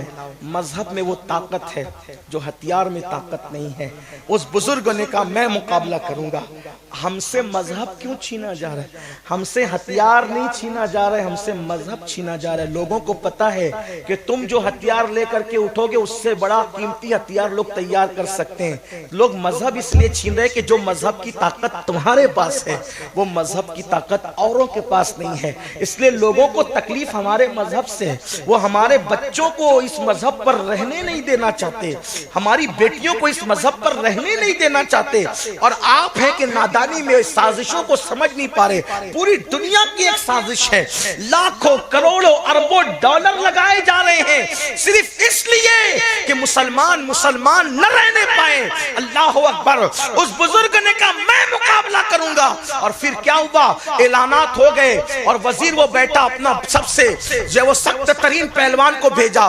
تگودار خان اب وہ احمد خان ہو چکے تھے، کہتے تھے حضرت مت جاؤ، میں اپنے مرشد زادے کا انجام جو وہ اس طرح بے عزتی کے ساتھ ہوتے ہوئے نہیں دیکھ سکتا۔ آپ نے فرمایا احمد تو انتظار کر، دیکھ خدا کی طاقت کا کرشمہ دیکھ، اور اس کے بعد جیسی میدان میں گئے گئے، وہ پہلوان سامنے کھڑا تھا، ایک تماچا اس کی گال پر شریک مارا تو دنیا نے دیکھا اس کی کھوپڑی اڑ گئی۔ اور جو وزیر خود بہت مقابلے کی بات کرتا تھا، سب سے پہلے وہ دوڑ کر کے قدموں میں گرا اور وہ مسلمان ہوا۔ نتیجتاً سارے تاتاری مسلمان ہو گئے۔ اور اقبال یہ کہتے ہوئے نظر آئے، ہے آیا فتنہ تاتار کے افسانے سے، پاسباں مل گئے کعبے کو صنم کھانے سے۔ بگڑے ہوئے ڈھونگی مسلمان جو نہ کر سکے، ایک سچے مسلمان نے وہ سب کچھ کر دکھایا۔ یہ اصل بات ہے۔ تو اب انقلاب ریلیوں سے نہیں آئے گا، انقلاب میمورنڈم سے نہیں آئے گا، انقلاب اس طریقے کے جلسوں سے نہیں آئے گا، انقلاب نعروں سے نہیں آئے گا، انقلاب درد بھری واٹس ایپ کی تحریروں سے نہیں آئے گا، انقلاب اخبارات کے لٹریچروں سے نہیں آئے گا۔ انقلاب آئے گا تو مسلمانوں کے سچے مسلمان بننے سے آئے گا۔ ہمیں سچا مسلمان بننا ہوگا، وہ مسلمان جو مسجد سے کبھی غیر حاضر ہونے کا تصور نہ کر سکے، وہ مسلمان جو اپنی دولت کا کبھی غلط استعمال نہ کر سکے، وہ مسلمان جو کبھی آنکھیں پھوڑنا تو گوارا کر لے لیکن کسی عورت کی طرف پاپ کی آنکھ اٹھانا گوارا نہ کرے۔ اللہ اکبر۔ جب ایسے کردار کے مسلمان بن جائیں گے، وقت کا فرعون تگودار خان کی طرح قدموں میں سرنڈر ہونے پہ مجبور ہو جائے۔ لیکن اب جو گفتگو کا اصل حصہ ہے، یہ جو مذہبی سوچ ہے، مذہبی بننا ہے، یہ کیسے ہوگا؟ اب گفتگو اینڈ کی طرف جاتی ہے اور یہی اصل آج کا عنوان ہے۔ اس کے لیے بہت لمبی چوڑی تمہید ہو گئی، اس کے لیے میں معذرت چاہتا ہوں، لیکن اصل عنوان یہ ہے جو اب شروع ہوتا ہے کہ مذہبی بننا ہے، مسلمان بننا ہے تو کیسے بنیں گے؟ کچھ لوگ کہتے ہیں کتابوں کا مطالعہ کریں، بالکل کریں، بلکہ میں تو یہ کہتا ہوں کہ کم سے کم ہر مسلمان کو سونے سے پہلے اسلامی کتب کو کم سے کم 5 وقت تو روزانہ پڑھنا چاہیے۔ قرآن مقدس کی تلاوت بھی کرنا چاہیے۔ قرآن تو پھر اللہ کی کتاب ہے، وہ کتاب تو سب سے اوپر ہے، اس کتاب کے بارے میں تو کوئی بات ہی نہیں، کوئی بحث نہیں۔ لیکن جو اسلامی لٹریچر آپ پڑھتے ہیں پڑھیے، لیکن آپ سے کہتا ہوں آپ اسلامی لٹریچر کو پڑھ کر، اسلامک لٹریچر کو پڑھ کر اسلامی معلومات میں اضافہ تو ہو سکتا ہے، لیکن آپ کی زندگی میں انقلاب نہیں آ سکتا جس کو آپ چاہتے ہیں، کیونکہ کتاب انسان کو نہیں بدلتی۔ یہ بات ہے، کتاب معلومات میں اضافہ کرتی ہے، آدمی کو بدلتی نہیں، انسان کو بدلتی نہیں۔ تو انسان کو بدلنے والی چیز کون سی ہے؟ انسان کو جو چیز بدلتی ہے وہ کسی سچے انسان کی صحبت۔ کامل مسلمان ڈھونڈو، کامل مسلمان۔ اب کامل مسلمان کون؟ تو سب میں تو عیب ہے، انسان ہے تو عیب ہوگا۔ کامل مسلمان کی آسانی سے پہچان یہ ہے کہ اس کی صحبت میں بیٹھو، بس اس کی صحبت میں بیٹھو، وہ چپ ہو، وہ چپ ہو تو خدا کی یاد آئے، اور وہ بولے تو آخرت کی یاد آئے۔ آسان پہچان، اور ڈھونڈنا ہوگا ایسا بندہ ڈھونڈو، اور ہو سکے تو اس کی صحبت میں چند منٹ بیٹھ لو، کیونکہ چراغ سے چراغ جلتے ہیں۔ کتابیں معلومات میں اضافہ کر سکتی ہے، دل کا چراغ روشن نہیں کر سکتی۔ اگر آپ سمجھ سکتے ہیں تو سمجھ لیں، اگر صرف کتاب ہی دلوں کو روشن کر سکتی تھی تو اللہ کی کتاب سے بڑی کتاب کون سی؟ خدا سب کے گھروں میں کتاب اتار دیتا، کام ہو جاتا، لیکن خدا کی کتاب کے ساتھ بھی کوئی صاحب دل کو بھیجا گیا، بلکہ کائنات کے دلدار کو بھیجا گیا۔ کیوں؟ اس لیے کہ آئینے ہوتے ہیں، مگر آئینے کے سامنے کوئی کھڑا ہو تبھی تو عکس نظر آئے۔ اگر آپ نے پورے گھر میں 150 آئینے لگا دیے، مطلب کیا ہے؟ آئینے ہی آئینے ہیں۔ عکس دکھے گا کب؟ جب کوئی آئینے کے سامنے کھڑا ہوگا تبھی تو عکس نظر آئے گا۔ تو اسی طرح یہ انسان کے دل آئینوں کی طرح ہے، لیکن اس میں کوئی کھڑا ہوا تو نظر آئے تب عکس ظاہر ہوگا۔ تو اللہ اکبر، اللہ کی کتاب بھی اکیلے نہیں آئی، کتاب کے ساتھ کسی صاحب دل کو، کسی چراغ روشن کرنے والے کو، کسی نورانی دل والے کو، کسی نورانی چہرے والے کو۔ ارے نورانی دل اور نورانی چہرہ کیا، جس کو سراپا نور بنا کر کے بھیجا گیا۔ جب تک وہ توجہ کرنا، جب تک وہ نہیں آئے تھے ابو بکر اور ابو جہل ایک ساتھ بیٹھتے تھے. کسی کو نہیں پتا تھا کہ ابو بکر صدیق کون ہے اور زندیق ابو جہل کون. ساتھ میں کھا رہے تھے، پی رہے تھے، ہنس رہے تھے، بول رہے تھے، ساتھ میں آ جا کر رہے تھے، ساتھ میں تجارت کر رہے تھے. لیکن جب وہ دل والا آیا اور اس نے دل سے کسی کا چراغ جلایا تو پھر صدیق الگ ہو گیا، زندیق الگ ہو گیا. صحبت ڈھونڈو. غریب نواز کو کیا پڑی تھی؟ کیا پڑی تھی سنجر سے ہارون تک ڈھونڈنے کی کسی کو؟ آپ تو یہی ابھی تک سوچ رہے ہیں کہ پیر ڈھونڈنے نکلے تھے، کہ وہ سنجر میں پیر نہیں تھے. ہم نے تو سب چیزوں کو سرسری دیکھا، کبھی اس کی گہرائی میں تو اترو. غوث اعظم کو کیا ضرورت تھی گیلان سے نکل کر بغداد تک پہنچنے کی؟ کسی ابو سعید مخزومی کو کیوں ڈھونڈ رہے تھے آپ؟ مخدوم سمنان چھوڑ کر پنڈوا کے لیے کیوں نکل پڑے تھے؟ یہ ڈھونڈنے والے کس کو ڈھونڈ رہے تھے؟ تو چونکہ آپ کہیں گے کہ چلے وہاں بھی پیر تھے تو اس سے بھی تو دل روشن ہوتا. میں نے کہا نہیں، اصل میں چراغ جتنا بڑا ہوتا ہے اس کو روشن کرنے کے لیے اس سے بڑے چراغ کی ضرورت ہوتی ہے. یہ بھی خاص بات ہے، تبھی وہ اپنی پوری شان کے ساتھ روشن. چھوٹا سا کوئی چراغ بھی اگر چنگاری لگا دے تو جل جائے گا، لیکن شان کے ساتھ روشن نہیں ہوگا. اس کے لیے پھر کوئی بڑا چراغ چاہیے. تو ڈھونڈو کسی ایسے اہل دل کی، اللہ والے کی صحبت ڈھونڈو، تلاش کرو. اب آپ دیکھیں، میں نے کہا تھا نا کہ مالداروں سے تباہی آتی ہے. لوگ کہتے ہیں کل ہم بادشاہ تھے، آج ہم فقیر ہیں. ہمارے بادشاہ لوگ جو صدرے ہوئے تھے نا، مالدار لوگ صدرے ہوئے تھے. ہر بادشاہ کو دیکھو، جو صدرا ہوا بادشاہ ہے وہ کسی نہ کسی کا صحبت یافتہ آپ کو نظر آئے گا، اسی لیے وہ صدرا ہوا ہے. جو صحبت نہیں پا رہے ہیں، دیکھو اکبر کے بارے میں دیکھ لو. اکبر نے کسی اللہ والے کی صحبت میں نہیں بیٹھا ہوا. انجام کیا ہوا آپ دیکھ رہے ہیں. ابھی اکبر کے بارے میں بات کرنے کا وقت نہیں، لیکن آپ دیکھ رہے ہیں کیا نہیں کیا اس نے. سورج کو سجدہ کیا، دریاؤں کو سجدہ کیا، درختوں کو سجدہ کیا. ایک دین الہی بنایا اس نے نام نہاد، پورا مذہب کی شکل بگاڑی، اور جو کچھ کیا آپ کو پتا ہے. شاید میں نے کبھی تذکرہ بھی کیا ہے. لیکن شاہ جہاں کو صحبت ملی، میر میاں صاحب کی صحبت.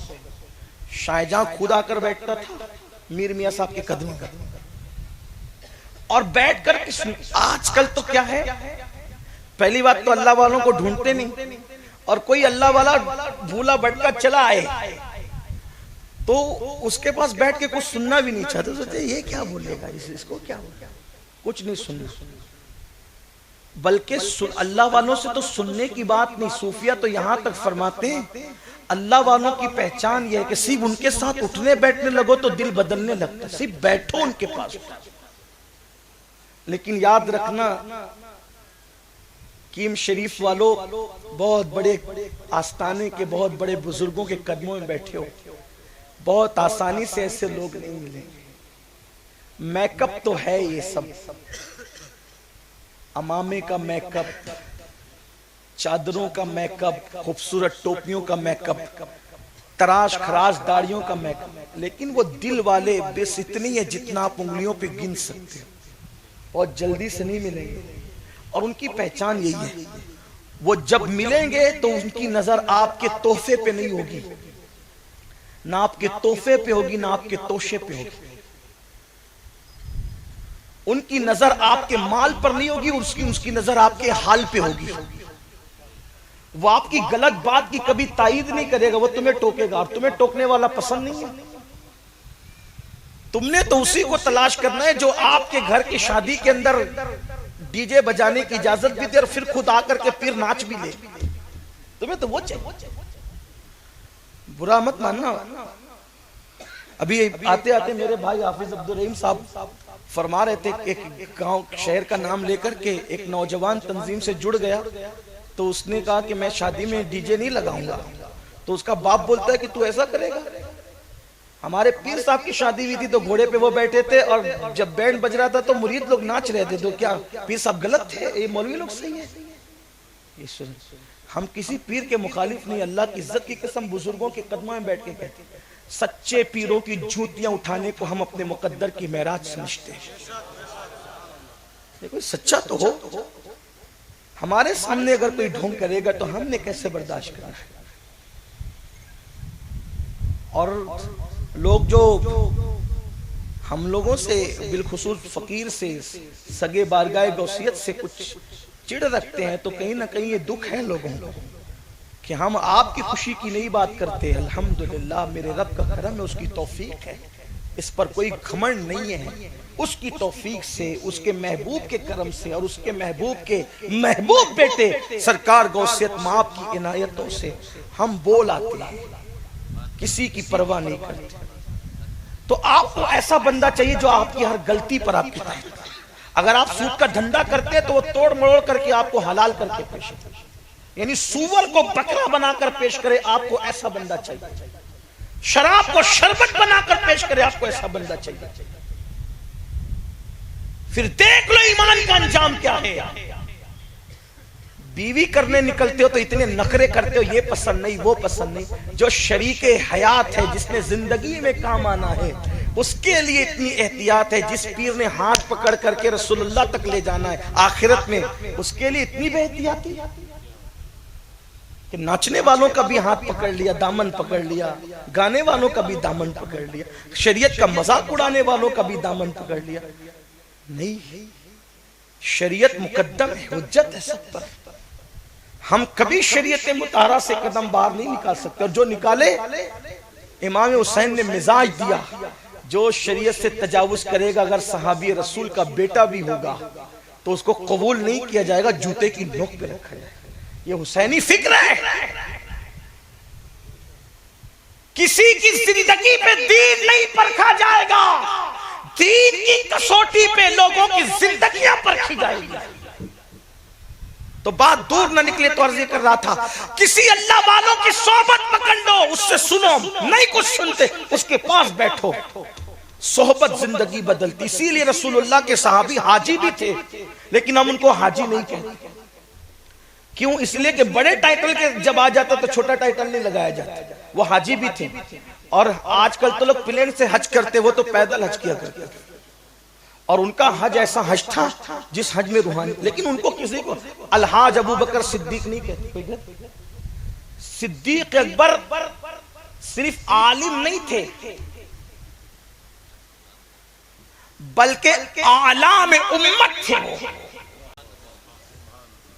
امت میں اللہ نے جو علم صدیق اکبر کو عطا کیا تھا, جیسے ان کی صحابیت منفرد ہے ویسے ان کا علم بھی منفرد ہے.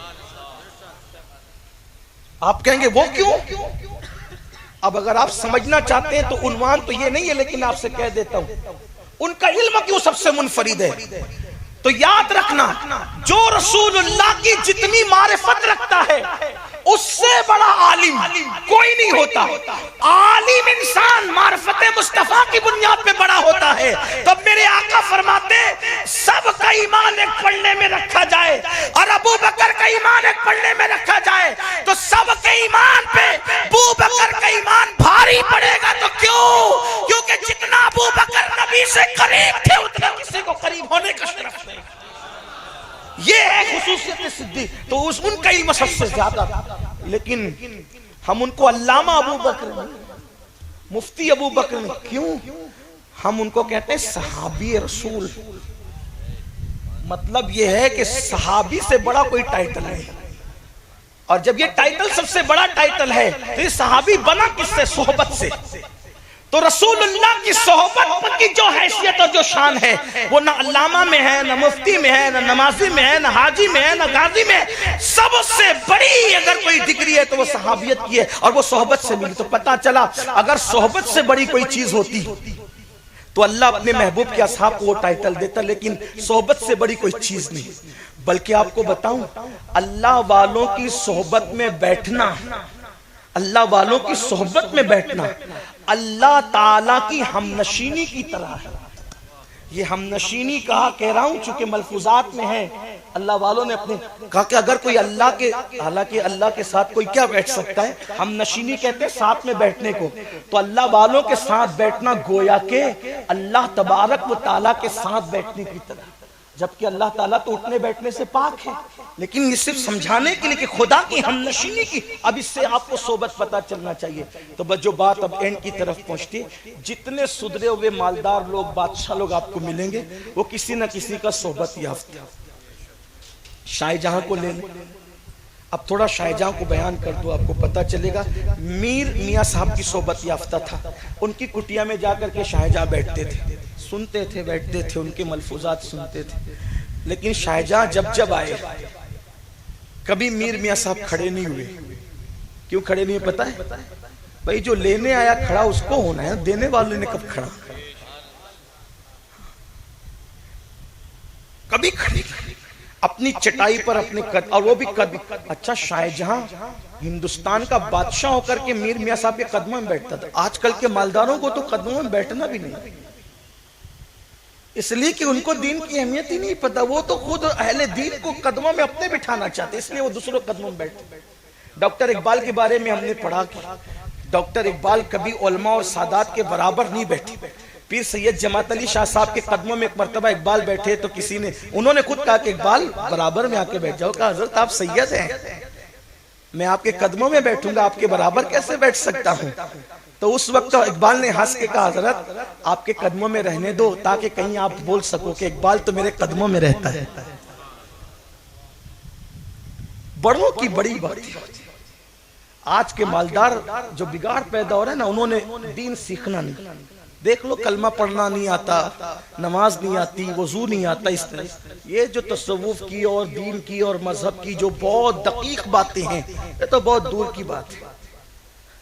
جو عام بچوں کو آنا چاہیے وہ بھی لوگوں کو نہیں آتا، بیٹھتے نہیں، بیٹھنا بھی نہیں چاہتے، دینداروں کو ڈھونڈنا نہیں چاہتے۔ اچھا ڈھونڈو ان کو، ان کے پاس بیٹھو نہیں چاہتے۔ میر میاں صاحب کی صحبت میں رہتے تھے، اس کا اثر یہ تھا، اور بچپنے سے یہ صحبت میں اثر تھی اللہ والوں کی۔ کیا ہوا؟ جب جامع مسجد کے سنگ بنیاد رکھنے کی بات آئی تو شرط لگی۔ شرط کیا تھی؟ جس کی عصر اور عشاء کی سنتیں نہیں چھوٹی، جس کی کبھی تہجد فوت نہیں ہوئی، وہی رکھے گا جامع مسجد کی سنگ بنیاد۔ کوئی آگے نہیں بڑھا، روتے ہوئے شاہ جہاں آگے بڑھے، بنیاد رکھی۔ لوگوں نے پوچھا شرط تو ختم کی؟ کہا نہیں، لوگ آگے نہیں بڑھے تو مجھے مجبوراً آگے بڑھنا پڑا۔ الحمدللہ جس دن سے بالغ ہوا ہوں، نہ کبھی عشاء کے پہلے کی سنت چھوڑی، نہ کبھی عصر کے پہلے کی، یعنی غیر موقعہ سنت بھی نہیں چھوڑی، اور میری کبھی تہجد بھی فوت نہیں ہوئی، اور آج تک کبھی میری تکبیر اولیٰ بھی فوت نہیں ہوئی۔ اگر لوگ آگے بڑھ جاتے تو میں یہ راز کبھی فاش نہ کرتا، یہ تو میرے قبر تک جاتا۔ اتنا مطلب شاہ جہاں نے ایک تخت بنایا تھا۔ تاریخ میں جو نوجوان ہمارے تاریخ پڑھتے ان کو پتا ہے، شاہ جہاں نے جو تخت بنایا تھا، لوگوں کو صرف تاج محل یاد ہے، اس کا تخت یاد نہیں، جبکہ تاج محل سے مہنگا تھا اس کا تخت۔ یہ بھی یاد رکھیں، تاریخ ہے۔ اس کا تخت کا نام تھا تخت طاؤس، اور وہ تخت طاؤس برسوں بنا، اور اس کی اس دور کی قیمت تھی 7 کروڑ۔ لوگ ہمیں متاثر کرنا چاہتے ہیں، بیت المال کے پیسے سے روزانہ نئے کپڑے پہن کے، یہ دیکھو فلاں ملک کے صاحب روز نیا کپڑا پہنتے ہیں۔ میں نے کہا لوگوں کی بھیک پہ پہنا تو کیا پہنا، ہمیں تو اس سے بڑھ کے تاریخ پتا ہے۔ ہم چور لوگ کے وارث نہیں ہیں۔ 7 کروڑ روپیے کا، روپیہ تو اس وقت نہیں تھا، لیکن 7 کروڑ جو بھی سکہ تھا، 7 کروڑ کا تخت بنا۔ توجہ کرنا، 7 کروڑ کا تخت بنا، اور اس تخت کے افتتاح کے موقع کے اب بادشاہ بیٹھے گا اس پر۔ اب 7 کروڑ کا تخت پہ جب بادشاہ بیٹھے گا تو پھر وہ کوئی چھوٹی موٹی تقریب تو نہیں کرنا، اس نے بہت بڑی تقریب کی۔ بادشاہ نے وزیروں کو، امیروں کو، علماء کو، مشائخ کو، سب کو بلایا، اور جب پہلا قدم رکھا بادشاہ نے اس تخت پر، شاہ جہاں نے، تو خادموں سے کہا پانی لاؤ، اور اسی تخت پہ بیٹھ کر بادشاہ نے وضو کیا۔ 7 کروڑ کے تخت، جب پانی گرنے لگا تو جو انجینئر لوگ تھے باتیں کرنے لگے اپنی محنت پر، تو پانی پھر رہا ہے، پانی گر رہا تھا تو انہوں نے کہا پانی پھر رہا ہے، تخت پہ تھوڑی وضو کرتے بیٹھ کے۔ لیکن بس وضو جب مکمل کیا تو وہیں مصلی بچھایا اور نماز شروع کی۔ نماز کے بعد سب سے مخاطب ہو کے کہتا ہے، یہ تقریب افتتاح تھی تخت کی، نماز کا وقت تو تھا نہیں، لیکن تم لوگ پریشان ہو کہ میں نے نماز کیوں پڑھی، تو اتنا قیمتی تخت دیکھ کر مجھے فرعون اور نمرود کا تخت یاد آ گیا. اتنا بڑا تخت دیکھ کر مجھے فرعون اور نمرود کا تخت یاد آ گیا کہ وہ قیمتی تخت پر بیٹھ کر کیا کہتے تھے؟ انا ربکم الاعلی، کہ میں بڑا رب ہوں، میں بڑا رب ہوں، میں خدا ہوں. وہ تخت پہ بیٹھ کے انا ربکم الاعلی کہہ رہے تھے. تو میں نے سوچا ان کی میری برابری نہ ہو جائے. انہوں نے قیمتی تخت پہ بیٹھ کے کیا کہا؟ انا ربکم الاعلی. اور میں نے قیمتی تخت پہ سر رکھ کے کہا سبحان ربی الاعلی. یہ صحبت کا اثر. آج اگر مالدار عالم کا مذاق اڑا رہا ہے، آج اگر مالدار امام کا مذاق اڑا رہا ہے، آج اگر مالدار اپنی شادی کی تقریب کے موقع پہ اپنے دین کا مذاق اڑا رہا ہے، تو وجہ کیا ہے؟ اس کے پاس دین نہیں ہے. اور دین کب ہوگا؟ دینداروں کی صحبت میں بیٹھنے سے ہوگا. دیکھو شاہجہاں کو میر میاں صاحب کی صحبت ملی، فکر کیا بنی؟ تخت ان کے پاس بھی تھا، تخت ان کے پاس بھی تھا، لیکن حضرت شاہجہاں نے سبحان ربی الاعلی کیوں کہا؟ اس لیے کہ کسی اللہ والے کی صحبت کی. آخری بات، بڑے بڑے بادشاہ لوگ بھی ڈھونڈتے تھے اللہ والے. اب یہ عنوان جو شروع ہوتا ہے تو اب اس کے بعد تسلسل ہے، کڑیاں ہیں اس عنوان کی کہ کون کس کی صحبت میں رہا. لیکن اب نہیں کہتا، ایک بات عرض کر کے بات مکمل کرتا ہوں. جب دل کو سکون نہیں ملتا تھا تو وہ اللہ والوں کی چوکھٹ ڈھونڈتے تلاش کرتے تھے، اللہ والوں کی چوکھٹ. ایک دن ہارون رشید بڑا بادشاہ، ہارون رشید بڑا آدمی، بہت بڑا بادشاہ، اور ہارون رشید کا سلسلہ نسب حضرت عبداللہ ابن عباس سے ہوتے ہوئے حضرت عباس ابن عبد المطلب کو جا ملتا ہے. یہ عباسی بادشاہوں میں سے ہارون رشید ایک دن بے چین ہوئے. بے چین اور بے قرار ہونے کے بعد اپنے وزیر سے فضل سے کہا، فضل بہت طبیعت عاجز آ گئی، اکتا گئی یہ طبیعت، یہ سب حکومت، سلطنت، پیسے، دھیلے، یہ وہ. میں چاہتا ہوں کہ کوئی اللہ والوں کی صحبت میں چل کے تھوڑی دیر بیٹھتے ہیں، سکون ملے گا. آپ بھی چاہتے ہو سکون؟ اللہ والوں کو ڈھونڈو. لیکن ایک بات یہ بھی بتا دوں آپ سے، اب آپ اللہ والے ڈھونڈنے نکلیں گے تو سوچیں گے چلو جس کی تقریر اچھی ہے وہی اللہ والا. یاد رکھنا، جو رسول اللہ والا نہیں ہو سکتا وہ کبھی اللہ والا نہیں ہو سکتا. ہاں، ورنہ مارکیٹ میں تو مقرر بہت ہے جو اللہ ہی اللہ کی صدا لگا رہے ہیں اور آپ کو پریشان کر رہے ہیں. یاد رکھنا، میں نے پھر کہا کہ اللہ والے وہی ہے نا جو کیا کہتے ہیں؟ الہ کا و الہ آبائی کا. ہم اس توحید کو نہیں تسلیم کرتے جو خدا کے محبوبوں کو چھوڑ. توحید تو وہ ہے نا جو اس کے نبیوں کے ذریعے سے مانتے. تو عرض یہ کر رہا تھا کہ فضل کو کہا ہارون رشید نے، یہ آخری بات ہے، اسی کو سن لے، بات مکمل ہو، چلو کسی اللہ والے کے پاس چلتے. فضل نے کہا ہم یہاں اللہ والے کس کس کو ڈھونڈ سکتے ہیں. وزیر تھا وہ، بہت ذہین تھا. کہا یہ لوگ یہاں پر ہیں.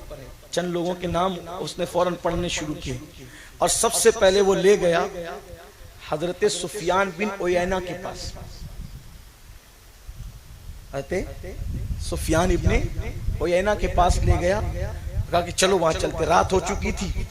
جیسی دروازے پہ دستک دی، پوچھا کون؟ کہا فضل، ہارون رشید کا وزیر. تو کہا کہ کیوں آئے ہو؟ کیوں آئے ہو؟ تو کہا کہ بادشاہ آئے ہیں آپ کے دروازے پر. توجہ کرنا، یہ سفیان ابن عیینہ کوئی چھوٹے موٹے آدمی نہیں، بہت بڑے عالم ہیں، بڑے محدث ہیں. لیکن سنیے دلچسپ بات، اور میں نقل کر رہا ہوں، ابھی آپ کو پتا چلے گا اللہ والوں میں اور دوسروں میں فرق. کیسے فرق کرو گے؟ سفیان ابن عیینہ سے کہا کہ فضل آیا ہے وزیر بادشاہ کا، اور میرے ساتھ بادشاہ بھی ہے. کہا رہے آپ لوگوں نے تکلیف کیوں کی؟ مجھے اطلاع کر دیتے، میں خود ہی چلا آتا. ہارون رشید نے کہا یہ وہ جگہ نہیں ہے جہاں ہمیں جانا تھا. جو خود ہمارے یہاں آنے کی بات کرے، جو خود ہمارے یہاں آنے کی بات کرے، وہ آدمی مجھے نہیں چلے گا، یہ ہم غلط جگہ. حالانکہ سفیان ابن عیینہ کوئی چھوٹے موٹے آدمی نہیں تھے. یہ بھی اسی لیے آپ سے کہتا ہوں، اللہ والوں کی ایک علامت یہ بھی ہے، دو عالم سے کرتی ہے بیگانہ دل کو، عجب چیز ہے لذت آشنا. کچھ لوگ صوفی بھی بنتے ہیں اور وزیر کے پاس جاتے ہیں تو ایسے پھدکتے ہیں جیسے ان کو جنت کا ٹکٹ مل. ایک صاحب ابھی مجھے ٹرین میں ملے، میں احمد آباد سے بھروچ آ رہا تھا تو مجھے ملنے کے لیے آئے. دستبوسی کرنے کے بعد انہوں نے مجھے 3 بار کہا، میں نے وہ کہہ رہے تھے میں امریکہ جا رہا ہوں، میں امریکہ جا رہا ہوں. ارے امریکہ جا رہا ہے تو جنت میں جا رہا ہے. امریکہ جا رہا تو میں نے کیا کرنا ہے؟ مجھے حیرت ہوئی، لوگ امریکہ کو سمجھتے کہ جبکہ میرے قائد نے ایک مرتبہ کہا، بھی 2-3 دن پہلے کہا کہ امریکہ وہ علاقہ ہے جہاں سے جہنم کا راستہ بڑا شارٹ کٹ ہے، اتنے فتنے وہاں، اسی پہ نازا ہے۔ ارے فخر تو یہ ہے کہ کہے کہ میں مدینے جا رہا ہوں، مدینہ منورہ جا رہا ہوں۔ کیا فکر ہوگی امریکہ، اچھا وہ ہم جیسے لوگوں کو، غوث پاک کے چوکھٹ کے سگانے بے ہنر جیسے لوگوں سے امریکہ کی بات کریں، ہمیں تو غصہ آنے لگتا ہے۔ کبھی کوئی کا تعارف کراتا ہے، یہ میرا وہ فلاں، ان کی فیکٹری ہے، مجھے غصہ آتا ہے۔ اللہ کی قسم اٹھا کے کہہ رہا ہوں، مجھے غصہ آتا ہے۔ لوگ کہتے ہیں ان کی فیکٹری، ان کا بزنس، اس کے بزنس سے میں نے کیا کرنا؟ کیا اتنا کافی نہیں ہے کہ یہ میرے نبی کا امتی ہے؟ اس سے بڑا اعزاز اس کے لیے کیا ہے؟ آپ ہم سے یہ تعارف کراتے ہو صرف اس بنیاد پہ کہ ہم لوگ مذہبی لوگ ہیں، مسجد مدرسے چلانے والے لوگ ہیں۔ میں تو اپنے شہر میں بھی کہتا ہوں، میرے شہر کے لوگ کبھی مجھ سے شکایت بھی، شاکی بھی ہوتے ہیں، مجھ سے محبت بھی بہت کرتے ہیں، اتنی محبت کرتے ہیں کہ مجھ سے زیادہ محبت وہ شاید کسی کو نہیں دیتے شہر۔ میرے شہر کی اکثریت کے لوگ مجھ سے اتنی محبت کرتے ہیں، آپ کو علم بھی ہوگا، لیکن مجھ سے شکایت بھی ان کو رہتی ہے۔ میں ان سے یہی تو کہتا ہوں، مسجد مدرسے سیٹھوں کی وجہ سے نہیں چلتے، مسجد مدرسے خدا کی مدد سے چلتے۔ ہمارا یہ نعرہ ہے، عدد کچھ نہیں ہے، سب کچھ اللہ کی مدد ہے۔ ورنہ عدد ہوتا تو پھر کیا ہوتا؟ ہمیں عدد پہ بھروسہ نہیں، اس کی مدد پہ بھروسہ۔ اور آپ کو بھی کہتا ہوں، اپنے آپ کو بھی سدھارو۔ اللہ قرآن میں فرماتا ہے کہ جب تم اپنی عدد پر، اپنی تعداد پر نازا تھے تو حنین میں بتا دیا اللہ نے، ہے نا؟ حنین میں قدم اکھڑ گئے تھے صحابہ کے، کیوں؟ کیونکہ کسی نے کہا تھا ارے کل تو ہم 313 تھے جب جیت گئے، اب تو ہم ہزاروں کی تعداد میں کون ہرا سکتا ہے؟ تو اللہ نے کہا پھر ہم نے بتا دیا ہزاروں کی تعداد کا کیا معاملہ ہے۔ جب ہم مددگار تھے تو 313 بھی غالب تھے، ڈٹے رہے 313، اور جب تم کو طاقت پر گھمنڈ ہو گیا، طاقت پہ ناز ہو گیا، تو ہم نے تمہارے قدم اکھاڑ دیے۔ تو عدد کی بات نہیں ہے، مدد کی بات ہے، اس لیے عدد پہ گھمنڈ مت کرنا، مدد پہ گھمنڈ کرنا۔ اور کسی کے بھی تعارف کے لیے ہمارے لیے بس اتنا کافی ہے کہ میرے محبوب کا امتی، حضور کی امت سے بڑھ کر کوئی اعزاز نہیں ہے۔ یہ سب سے بڑا اعزاز ہے کہ ہم حضور کے امتی ہیں۔ واللہ بادشاہی ان کے قدموں کا دھوون ہے جو حضور کے سچے امتی بن جاتے۔ اسی لیے تو محبوب الہی کے پاس بادشاہ بار بار کہتا تھا ملنا ہے، ملنا ہے، ملنا ہے۔ آپ کہتے تھے نہیں آنا، نہیں آنا، نہیں آنا۔ کیوں کہتے تھے؟ جب بہت پریشر کیا کہ ہم زبردستی آ جائیں گے تو حضرت امیر خسرو سے پیغام بھجوا دیا کہ پھر کہہ دو اس کو کہ میں نے 2 دروازے اسی لیے بنا رکھے ہیں کہ ایک سے تو آئے گا، دوسرے سے میں چلا جاؤں گا۔ ہمیں تم سے کیا کہا؟ یہ اللہ والے ہیں۔ تو بہرحال بات دور نہ نکلے تو عرض کر رہا تھا، سفیان ابن عیینہ انہوں نے کہا کہ آپ کیوں آئے، ہم خود ہی آ جاتے۔ تو ہارون رشید نے کہا یار یہاں نہیں جمے گا، چلو کہیں اور چلتے ہیں۔ جب آواز، اچھا انہوں نے پھر سن بھی لیا اس کی بات، ہارون رشید کی بات، لیکن دیکھو ان سے لغزش تو ہو گئی تھی، مگر تھے سچے آدمی، پیور آدمی تھے۔ کہا فضل اگر ہمارے یہاں کام نہیں بنتا تو میں سمجھ گیا کہ یہ معاملہ کس کا ہے، جاؤ فضیل بن عیاض کے پاس، وہاں تمہاری مراد پوری ہو جائے گی۔ جس مقصد سے نکلے ہو گھر سے، فضیل کے پاس۔ اب فضیل بن عیاض کے گھر پر آئے۔ اب یہاں سننے کی بات، ہارون رشید اللہ والوں کے پاس بیٹھنا چاہتے تھے، دستک دی۔ فضیل بن عیاض نے اندر سے پوچھا کون؟ کہا فضل، امیر المومنین کو، بادشاہ کو ساتھ لایا ہوں۔ کہا امیر المومنین کو مجھ فقیر سے کیا کام؟ نہ اپنا ٹائم بگاڑو نہ میرا ٹائم بگاڑو، جاؤ یہاں سے۔ یہ اللہ والوں کی بولی ہے، اللہ والوں کی بولی۔ مسلمانوں ہم بہت دور ہیں، ہم نے صرف مذہب کا ڈھونگ رچا، اسی لیے ہمارا حال ہے۔ بادشاہ وقت کا بادشاہ چوکھٹ پہ کھڑا ہے اور کہتے ہیں کہ میرے پاس تمہارا کیا کام، میرا ٹائم مت بگاڑو، اور اپنا ٹائم۔ کیوں اپنا ٹائم بگاڑنے کی بات کرتے پتہ ہے؟ کیونکہ ان کا عقیدہ تھا کہ جو اللہ کی عبادت میں ہوتا ہے وہ اللہ کے ساتھ وقت گزار رہا ہوتا ہے، اور جس نے اللہ کے ساتھ وقت گزارنے کی لذت چکھ لی ہو اس کو بادشاہ کے ساتھ وقت گزارنے میں کیا مزہ آئے گا؟ فضل نے کہا حضرت ہم کچھ نصیحت سننے آئے ہیں. کہا جاؤ کسی اور سے سن لو، میرا وقت برباد نہ کرو. تو پھر فضل نے کہا اجازت سے آئیں یا حکم سے آئیں؟ امیر المومنین کو یہ حق حاصل ہے کہ وہ جس کے چاہے گھر میں جا سکتے، اگر آپ اجازت نہیں دو گے تو. کہا اجازت تو نہیں ہے، حکم سے آ جاؤ تو تمہارا معاملہ تم جانو. انہوں نے دروازہ کھول دیا. جیسی دروازہ انہوں نے کھولا، رات کا ٹائم تھا، فضیل بن عیاض نے چراغ بجھا دیا. چراغ کیوں بجھایا پتہ ہے؟ کہیں بادشاہ کے چہرے پہ نظر نہ پڑ جائے. یہ ہے اللہ. آپ تو تقریر اور امامے کے پیج پر فیصلہ کرتے ہیں کہ اللہ والا کون ہے.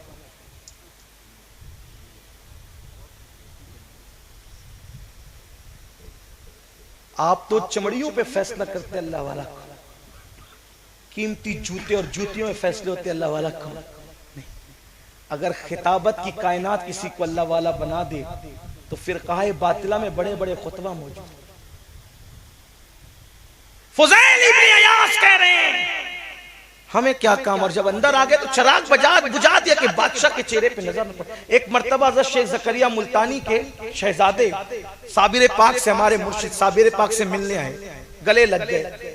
جب گلے لگے تو صابر پاک نے وہ جبہ اتارا، کہا بھئی دوسرا لاؤ. اتارا، کہا اس کو اس غریبوں میں صدقہ کر. کہا حضور کیوں؟ کہا وہ بادشاہ کے یہاں نوکری کرتا ہے، اس کا جبہ میرے جبے سے ٹچ ہو گیا، اس لیے کہ اب یہ میرے جسم پہ نہیں رہ سکتا، یہ صدقہ ہی ہوگا. کچھ چگل خوروں نے سنا، جا کے ان کو لگا دیا. لیکن وہ لوگ بھی کتنے سچے تھے، سچے ولی کی اولاد تھے. شیخ زکریا ملتانی کے بیٹے تھے. جب جس کسی نے چگلی کی نا، دیکھا صابر کو آپ کا جبہ ان کے جبے سے ٹچ ہو گیا تو صدقہ کر دیا. کہا ان کا منصب وہی ہے جو انہوں نے کیا، صحیح کیا، ان کو یہی زیبا تھا. کتنے دور تھے وہ لوگ ان سب مکر و فریب سے. فضیل ابن عیاض نے چراغ بجھا دیا، چہرے پہ نظر نہ پڑے بادشاہ کی. پھر کیا ہوا؟ بادشاہ اندھیرے میں آگے بڑھتا رہا. فضیل ابن عیاض کے ہاتھ سے بادشاہ کا ہاتھ ٹچ ہو گیا. جیسی دونوں کا ہاتھ ٹچ ہوا، فضیل ابن عیاض نے ایک آہ کھینچی اور کہا ہارون کتنا نرم اور نازک ہاتھ ہے تیرا، کاش کہ یہ ہاتھ جہنم کی آگ سے بچ جاتا. اس جملے میں اتنی تاثیر تھی کہ ہارون کے رونگٹے کھڑے ہو گئے اور اس کی آنکھ سے آنسو نکل پڑے.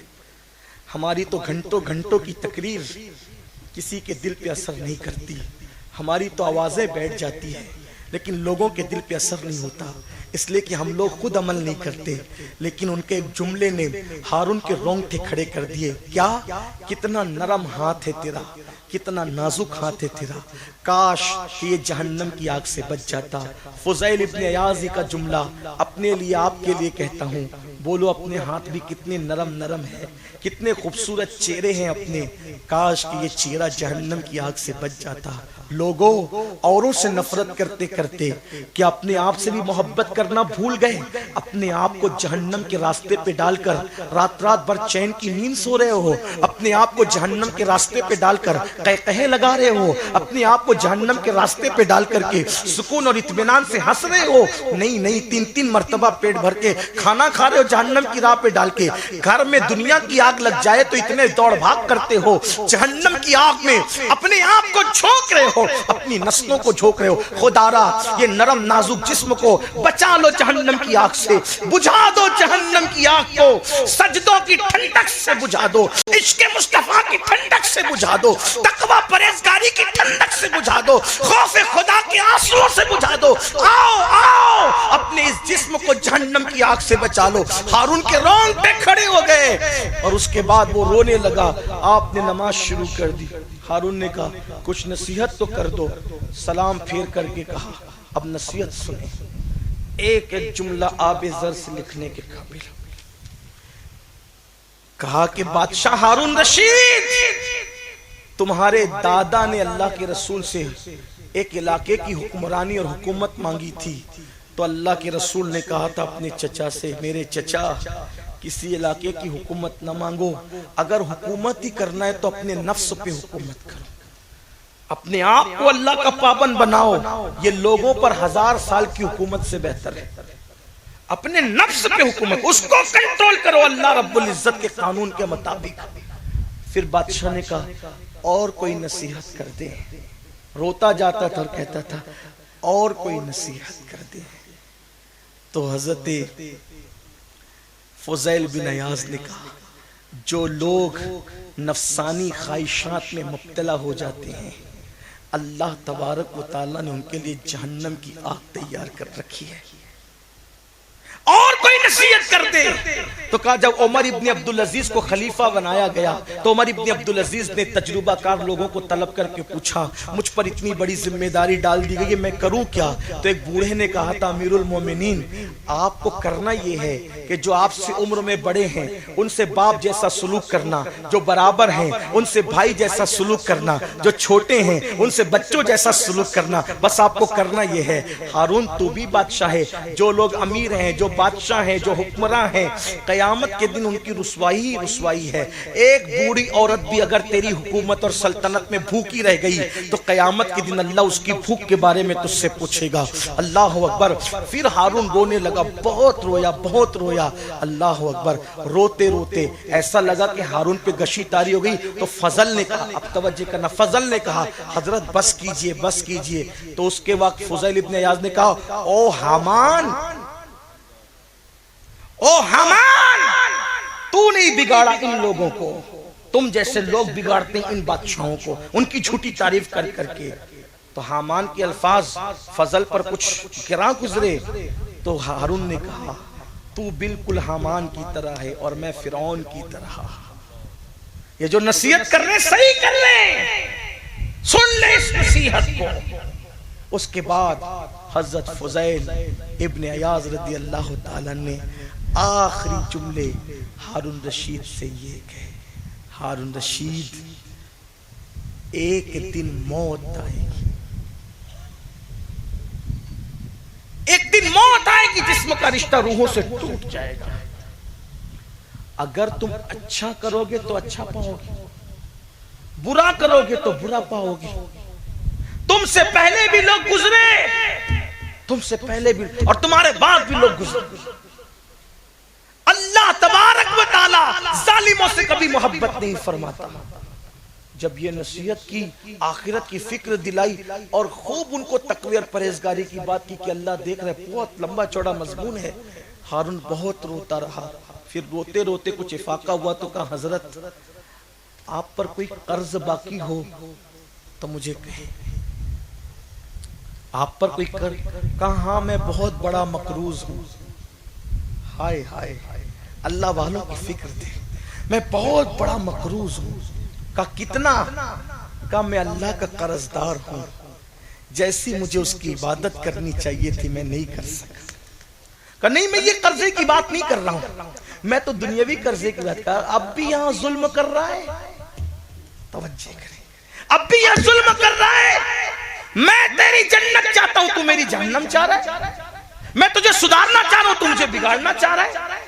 اب بھی تو کہتا ہے کہ یہ پیسے دھیلے کی بات کر رہا. نہیں یہ آپ 1000 رکھ لیں، یہ مجھے وراثت میں ملے تھے اور اس یہ پیور حلال ہے، آپ اس کو چاہیں جہاں استعمال کر سکتے ہیں. فرمایا کہ لے جاؤ اس کو، اسے لے جاؤ، میں تمہارا بھلا چاہتا ہوں تم میرا برا چاہتے ہو، لے جاؤ. اور پھر کہا اب میرا وقت برباد نہ کرو، جلدی سے یہاں سے نکل جاؤ. دونوں کو باہر کیا، دروازہ بند کر. تب ہارون نے کہا فضل دیکھ اللہ والے ایسے ہوتے ہیں. اور وہ فضیل تھے، فضیل بن عیاض. جب آپ کا وصال ہوا تو اللہ والے کہتے تھے فضیل نہیں گیا دنیا سے بلکہ خدا کا خوف آج دنیا سے چلے. حضرت فضیل بن عیاض ایسے تھے. تو ہمیں بھی اپنے آپ کو بدلنا ہوگا، دینداری پرہیزگاری. اب جب ہم دین خود جانتے نہیں تو دین پر عمل کیسے کریں گے؟ میری گزارش ہے خود دین پڑھو، علماء سے سیکھو، سچے لوگوں کے قریب آؤ. اور اپنے بڑوں نے جو غلطی کی کہ ہمیں دین نہیں سکھایا وہ غلطی آپ مت کرو. آپ اپنے بچوں کو دین سکھاؤ. دین کوئی ترقی کی راہ میں رکاوٹ نہیں ہے، دین ہی کی برکت سے ترقی ملتی ہے. اپنے بچوں کو دین سکھاؤ. مجھے پتا چلا ہمارے خلیل بھائی اور عارف بھائی نے راستے میں مجھے بتایا کہ ماشاءاللہ اس علاقے میں مکتب جو ہے وہ 2-3 انہوں نے شروع کیا ہے. اپنے بچوں کو جو ہے اس میں داخل کرائیے، بچیوں کو پڑھائیے، دین دار بنائیے. گھر کا ماحول دین. ہمایوں کا نام سنا ہے؟ اس کا مقبرہ ہمایوں کا مقبرہ ہے دلی کے اندر. ہمایوں کی موت کیسے ہوئی پتہ ہے؟ ہمایوں اپنے محل کا زینہ اتر رہے تھے, لوگوں سے کسی نے کہا نا, ان سے ہی کہا تم نے, ان سے ہی سنا تم نے, کچھ ہم سے کہا ہوتا, کچھ ہم سے سنا ہوتا. اپنی تاریخ ہم اپنوں سے نہیں پڑھتے, نہیں سنتے, اور پتہ نہیں کہ ہمارے بادشاہوں کو ٹچ کرنا کیوں تقوی کے خلاف سمجھا جا رہا ہے. اگر بادشاہ متقی ہے تو اس کا تقوی ہمیں بیان کرنا چاہیے. ہمایوں جس کے مقبرے کی بات کی جاتی ہے, دیکھیے غلطیاں ان سے ہوئی, ہم ان کی غلطیوں کی تائید نہیں کرتے, لیکن جو اچھا کام, ہم یہ تھوڑی کہہ رہے ہیں کہ مغلوں نے جو کیا سب اچھا کیا, جو غلط کیا ہم اس کو نہیں مانتے.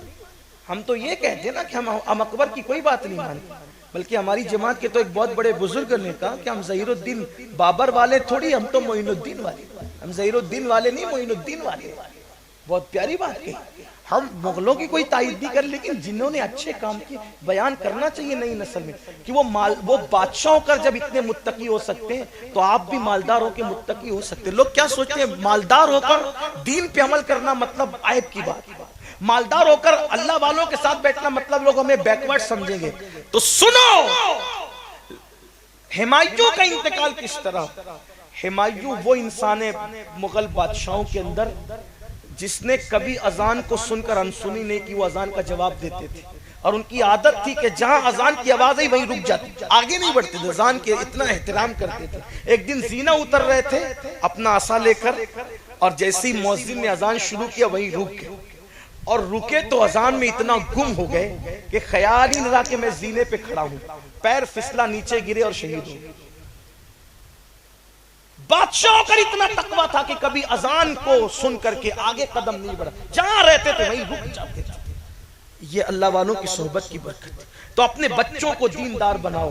سنی دعوت اسلامی جیسی تحریک, علماء اہل سنت کے مختلف ادارے آپ کے درمیان ہیں, دیندار اپنے بچوں کو بناؤ. دین کی برکت سے یہاں بھی کامیابی, وہاں بھی کامیابی. اور دین یہ اسمی رسمی نہیں, حقیقی جو دین ہے جسے دیکھ کر لوگ پکار اٹھے کہ یہی نجات کے لیے. وہ میں آخری بات کہنے چلا تھا, لیکن دین کی برکت بتاؤں اگر آپ اجازت دیں. ایک بندے کا ایک بندہ دوست, یعنی ایک کافر, ایک مشرک, یا یوں کہہ لے کہ ایک یہودی یا عیسائی ایک مسلمان کا دوست. اس نے ایک دن اپنے دوست سے کہا یار تو مسلمان ہو جا. اب کیسی دوستی رہی ہوگی دونوں میں, ایک دم فری تھے, تو کہا تو مسلمان ہو جا. اس نے کہا چھوڑ یار, کون سا مسلمان بنوں, میں شراب پیتا ہوں تو بھی تو پیتا ہے, میں غلطیاں کرتا ہوں تو بھی, میں بدی کرتا ہوں تو بھی کرتا ہے, سب تو میری جیسے تو میں کون سا مسلمان ہوں. وہ مسلمان تھا تھوڑا ہوشیار.